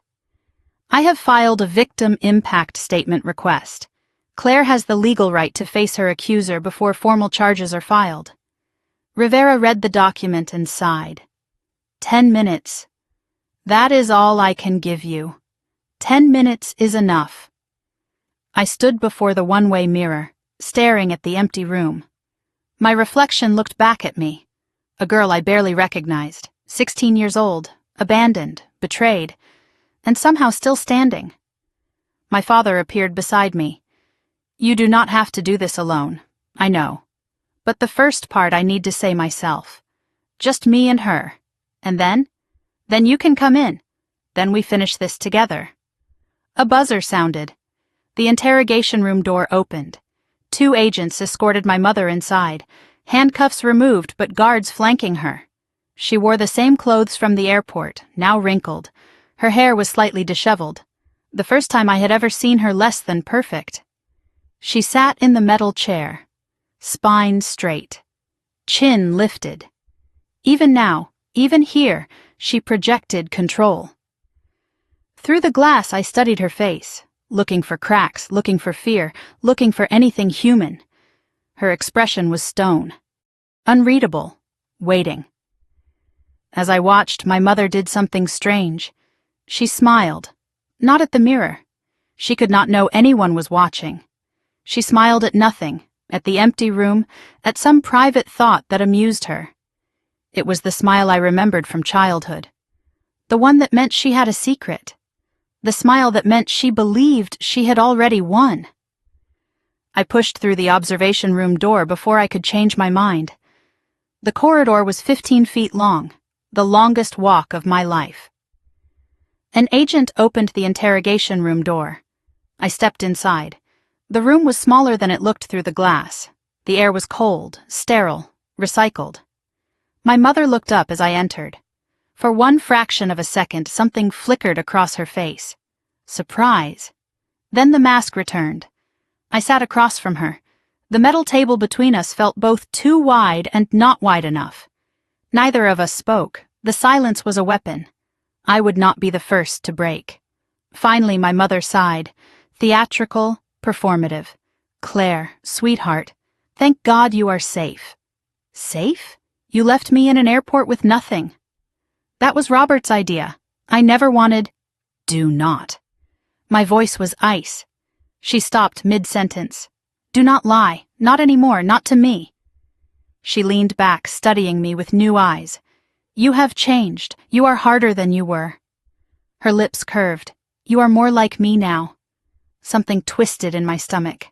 I am nothing like you. Her smile widened. Keep telling yourself that. But I see it.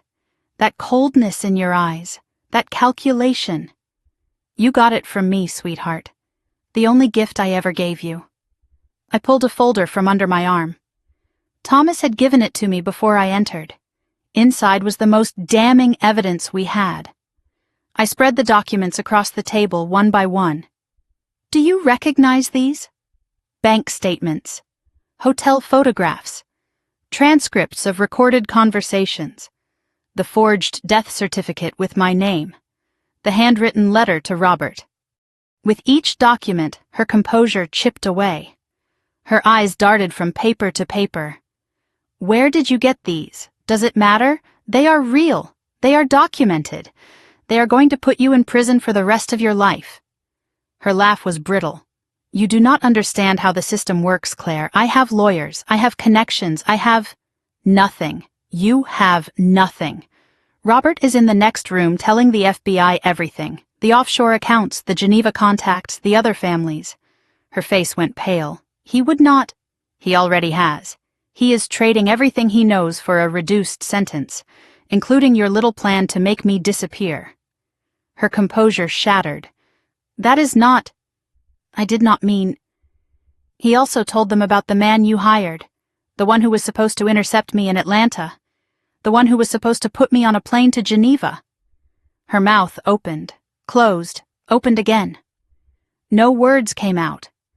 For the first time in my memory, my mother had nothing to say. I watched her struggle to regain control, watched the calculation behind her eyes, the search for a new angle. Stop. She blinked. Stop what? Stop thinking about how to spin this. Stop looking for the escape route. There is none. I leaned forward. I only have one question. One thing I need to know before this is over. Did you ever love me? The question hung in the air. My mother stared at me. Not as a business asset, not as leverage, not as a key to Dad's money. My voice cracked despite my best efforts. Did you ever love me? Your daughter? Even once? Even for a single moment? Seconds passed. They felt like hours. Her expression shifted. Not to remorse, to something worse, consideration, assessment. Like she was deciding what answer would help her most. That calculation was the answer. The fact that she had to think about it. You were supposed to be my insurance policy, she said finally. Her voice was flat, stripped of pretense. What does that mean? Your father had everything. The company, the money, the future, and he was going to leave me with nothing. Her eyes met mine. You were my guarantee, my leverage, my way of making sure I got what I deserved. And when he died? When he died, you became worth $12 million. You were supposed to fund my freedom. I was 3 days old when you decided this? She shrugged. I have always been a planner. I looked at her hands, folded on the metal table, manicured nails perfect even now. Those hands had held me as a baby, brushed my hair before school, made me hot chocolate when I could not sleep. I tried to reconcile those memories with the woman before me and could not. It was like looking at a stranger wearing my mother's face.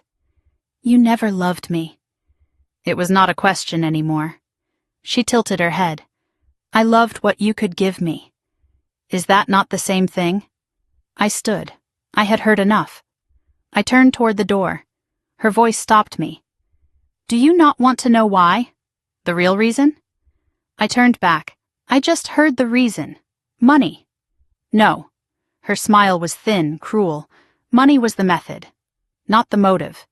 Your father refused to give me what I was owed. 10 years of marriage, 10 years of building his company beside him. And when I asked for a seat on the board, he said no. He said I was not qualified, that I had not earned it.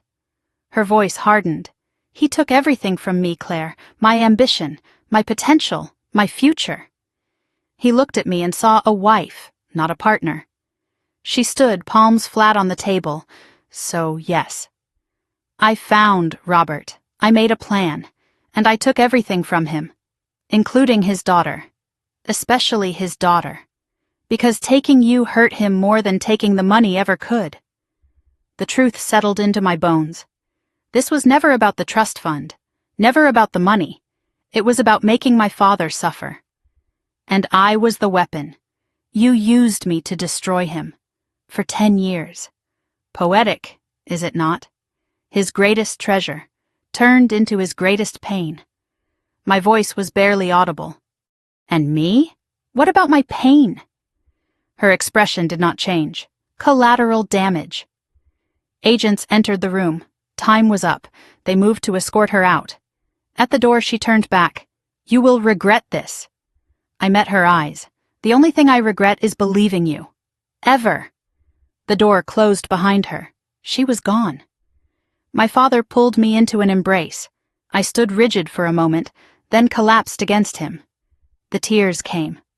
Not for my mother, for the mother I never had, for the lie I spent 16 years believing. It is over, he whispered. It is finally over. I shook my head against his chest. Not yet. There is still the trial, the other children, the network. We will face all of it. Together. I pulled back and looked at him. Promise? I spent 8 years looking for you. You think I am going anywhere now? We walked out of that interrogation room together. My father and I.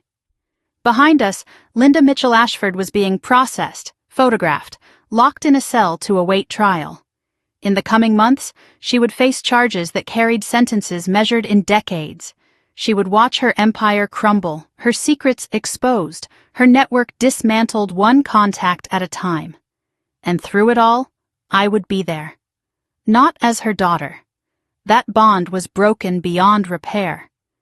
But as a witness, as a survivor, as living proof that some things are stronger than blood, stronger than money, stronger than all the manipulation and cruelty in the world.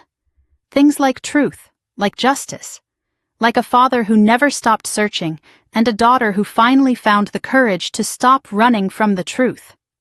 3 months passed. The federal courthouse rose against a gray October sky. I stood at the base of the steps, heart pounding. Today I would testify. Today I would tell the world what my mother did. My father stood beside me. You do not have to do this. Thomas can present the evidence without your testimony. No, I need to say it myself. I need them to hear it from me. Why? I looked at the courthouse doors, because my mother spent 16 years speaking for me, deciding what I thought, what I felt, what I was worth. I started up the steps. Today, I speak for myself. The trial had lasted 8 days. I watched from the gallery as prosecutors built their case piece by piece, the financial documents showing $4.2 million in fraudulent withdrawals, the recordings of conversations between my mother and Robert, the maintenance logs proving sabotage on my father's plane, the forged death certificates, the Geneva connection with bank transfers to offshore accounts. Witnesses took the stand one after another. FBI forensic accountants traced every dollar she stole. Former Sky Atlantic employees testified about Robert's access to maintenance systems, the private investigator who planted the recording device. And then James's widow, the pilot's wife who described losing her husband to a mechanical failure that was actually murder. Her testimony broke me, broke half the courtroom. Robert had taken a plea deal 3 weeks after the arrest. In exchange for full testimony against my mother, his charges were reduced. He spent 2 days on the stand, detailing everything, every conversation, every plan, every crime.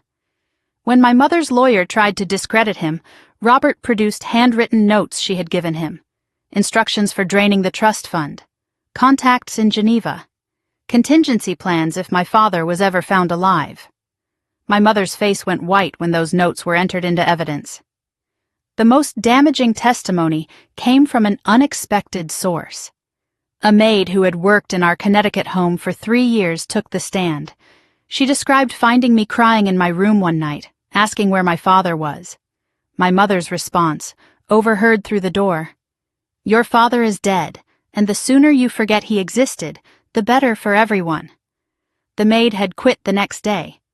She kept that memory for 5 years, waiting for someone to ask. Then my name was called.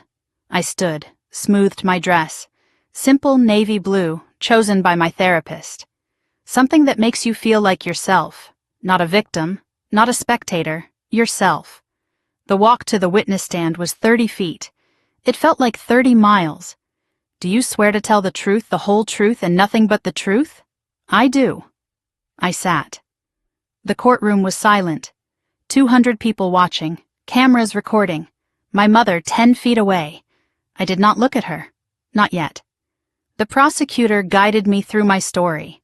The abandonment at Atlanta airport, the theft of my phone and wallet, the fake coffee stain, the years of isolation, being called the problem child, the trust fund I never knew existed, finding the documents in the basement, the conversation I overheard, the night Marcus found me, the reunion with my father, the truth about the plane crash. Claire, did your mother ever tell you your father was dead? Yes, when I was 8 years old. And did you believe her? My throat tightened. I believed everything she told me. For 16 years, I believed every word. And when you learned the truth? I finally looked at my mother. Her face was stone, unreadable, unchanged. When I learned the truth, I realized I had never known her at all. The mother I thought I had never existed. The defense attorney approached. Miss Mitchell, is it not true that you have a history of behavioral problems? That your mother was simply trying to manage a difficult child? I felt the old shame rise. Then die. My mother created those reports. She told teachers and therapists that I was troubled so no one would believe me if I ever questioned her. I looked directly at the attorney. I was not a difficult child. I was a witness she was trying to discredit before I even knew there was something to witness. The jury deliberated for 6 hours. I waited in a small room with my father, Thomas, and Marcus. Marcus had come from Atlanta for the verdict. He said he needed to see it end. 6 hours. I paced, checked my phone, paced again. What if they do not believe me? My father's hand on my shoulder. They will believe the evidence. The evidence does not lie. The bailiff called us back. The courtroom was packed. My mother sat at the defense table, spine straight, chin lifted. Even now she performed composure. In the matter of the United States versus Linda Mitchell Ashford, on the charge of wire fraud, how does the jury find? Guilty. On the charge of mail fraud? Guilty. On the charge of conspiracy to commit murder? Guilty. On the charge of child abandonment? Guilty. Each word landed like a hammer. I gripped my father's hand until my knuckles turned white. When the final verdict was read, my mother's mask cracked, not into remorse, into rage. She turned toward me, eyes blazing. This is not over. You will never be free of me. Never. I met her eyes one last time, said nothing. There was nothing left to say. As guards led her away, she stumbled, a crack in the perfect facade. For one moment she looked old, fragile, human. Something stirred in my chest. Not sympathy, recognition. This was the woman who gave me life, who shaped my earliest memories, who destroyed everything in pursuit of revenge and money. In the end, she had nothing. That was the saddest part of all. Sentencing came 1 week later. My mother appeared in an orange jumpsuit. Designer clothes replaced by prison issue. She looked smaller, diminished. Linda Mitchell Ashford, 15 years federal prison. No possibility of parole for 10 years. Robert Ashford, 12 years federal prison. Reduced for cooperation. Full restitution of stolen funds. Forfeiture of all assets obtained through fraud. Before she was led away, my mother was given the opportunity to speak. She stood, looked at me, at my father. I regret nothing. Everything I did for survival. One day you will understand. The judge's voice was ice. Remove the defendant. The week after sentencing, my father called a meeting at Sky Atlantic headquarters. Marcus was there. Showered, shaved, wearing clothes that fit. I barely recognized him. Marcus helped save my daughter's life, my father said. He spent 10 years waiting for the truth to come out. He deserves more than gratitude.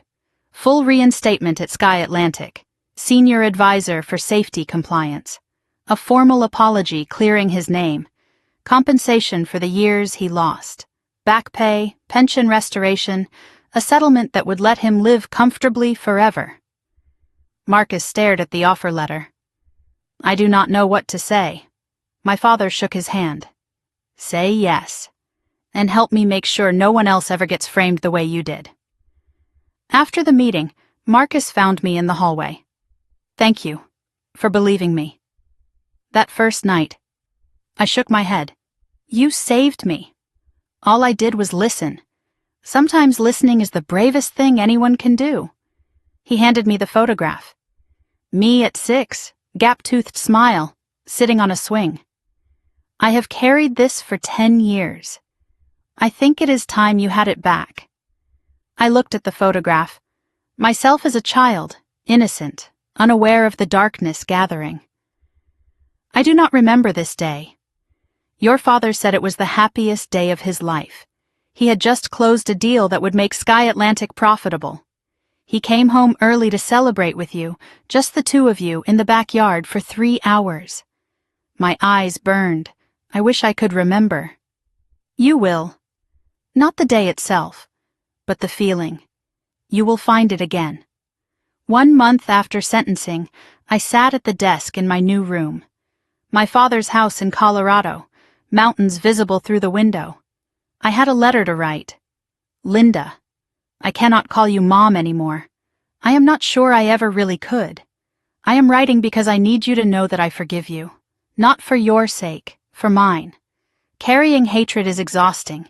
It is a weight I refuse to bear. You taught me what love is not. That is something, I suppose. I hope you find peace in prison. I hope you find something real, something true, even if you never found it with me. I will not visit. I will not write again. This letter is my goodbye. I survived you. That is my victory. I signed it simply. Claire. I sealed the envelope. Addressed it to the Federal Women's Prison in Texas. Walked to the mailbox at the end of the long driveway, dropped it in, did not look back.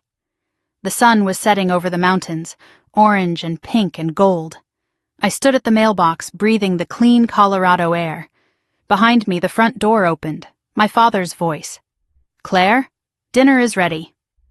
I turned toward the house, my house now. My home, coming, Dad.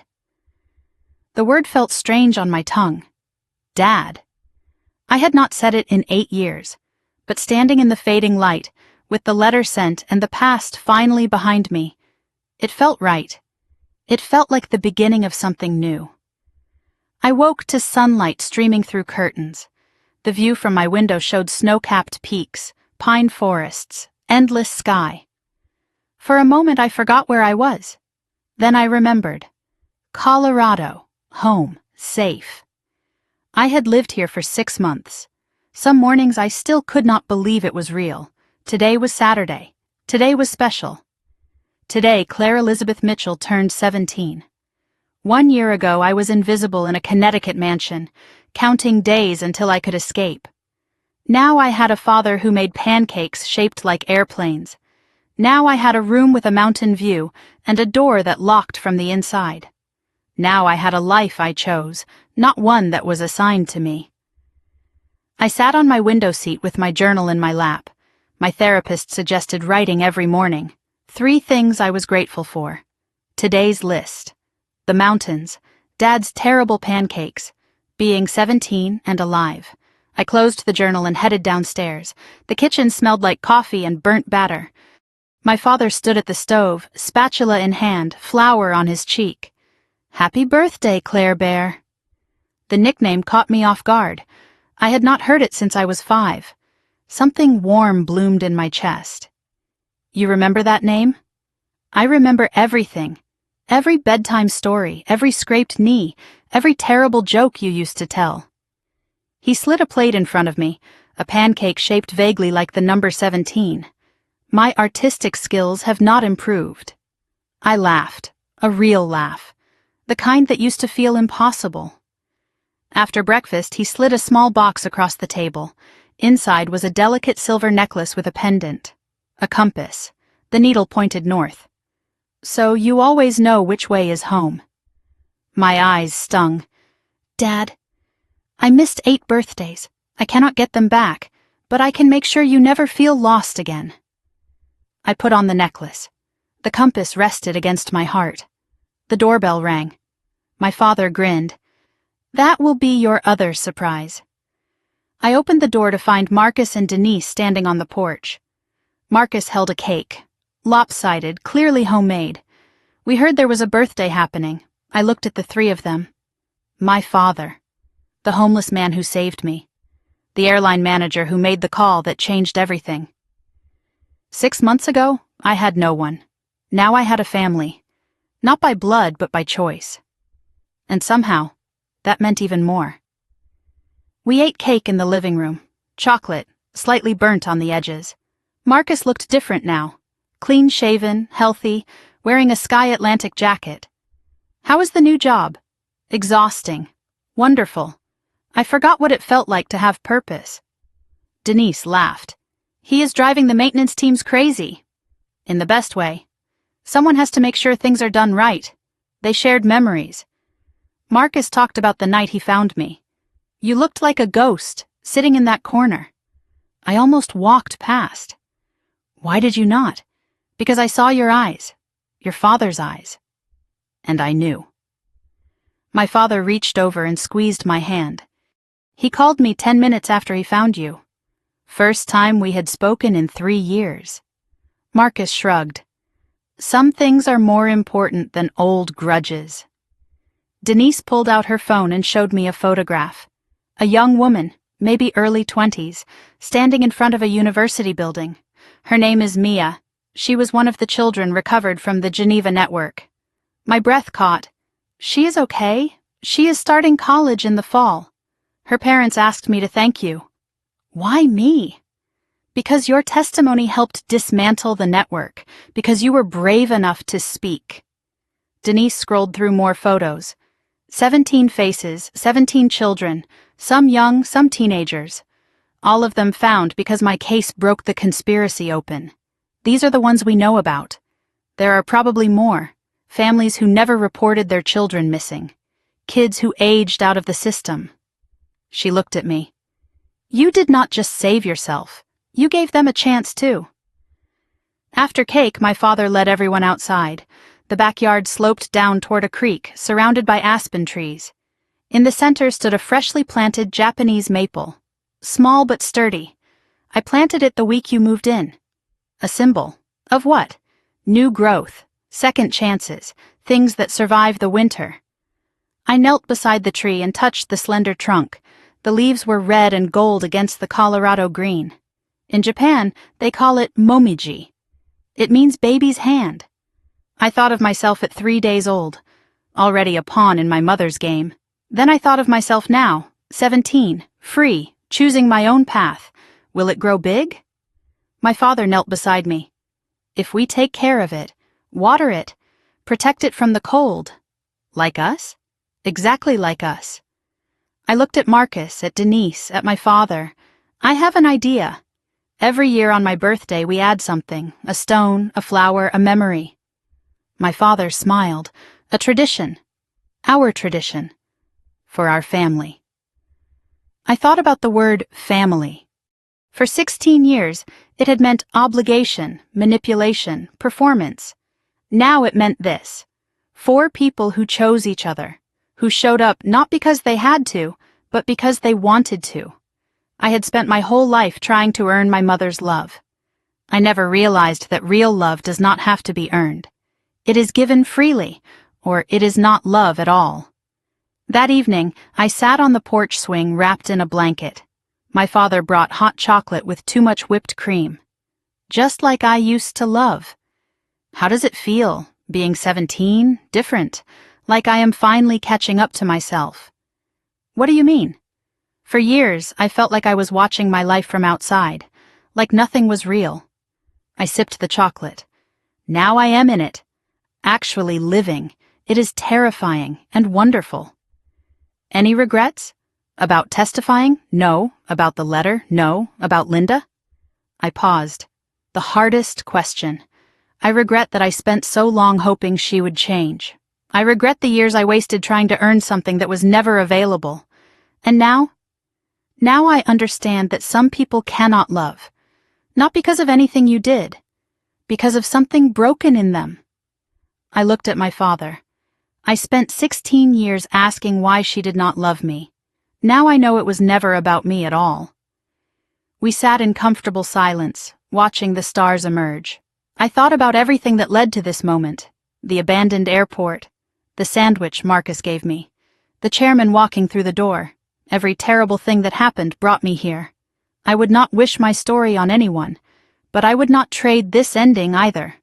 Later that night, I sat at my desk. The compass necklace caught the lamplight. I opened my journal to a fresh page. Today I turned 17. 1 year ago, I was invisible, forgotten, waiting to be thrown away. Now I sit in a house in the mountains, with a father who never stopped looking for me, surrounded by people who chose me. I used to think my story was about betrayal, about a mother who saw me as a means to an end. But that is not the whole story. That is just the beginning. My real story is about the people who refused to let me disappear, the homeless man who shared his sandwich, the airline manager who made the call, the father who searched for 8 years. My real story is about survival, and second chances, and learning that family is not always blood. Sometimes it is the people who show up when blood walks away. I am 17 now. I have the rest of my life ahead of me, and for the first time, I am excited to see what happens next. I closed the journal and looked out the window. The mountains were silver in the moonlight.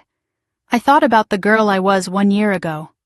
Alone in an airport, starving, desperate, certain no one would ever hear my story. But I am still here. And now you know what happened. If you are watching this and you feel invisible in your own family, I see you. If you are wondering whether anyone would notice if you disappeared, I notice you. If you have been told you are difficult, you are a problem, you are too much, you are not. You are exactly enough. I shared my story because silence almost killed me.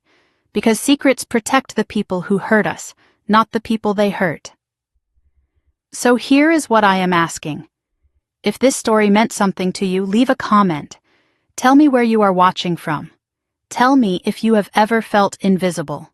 Tell me if someone unexpected saved your life. Your story matters, even if no one has told you that before. And if you want to hear more stories like this, stories about survivors, about justice, about people who refuse to stay silent, subscribe to this channel, hit that notification bell, share this video with someone who needs to hear it. Because somewhere out there, someone is sitting alone in an airport, metaphorically or literally, waiting for someone to notice them. Maybe your comment will be the thing that helps them hold on. I am Claire Mitchell. I was abandoned at 16. I survived a mother who never loved me, and a conspiracy that should have destroyed me. But I am still here. I found my father. I found my family. I found myself. And if I can survive, so can you. Thank you for listening. Thank you for being here. And remember, no matter how dark it gets, there is always someone searching for you, even when you do not know it.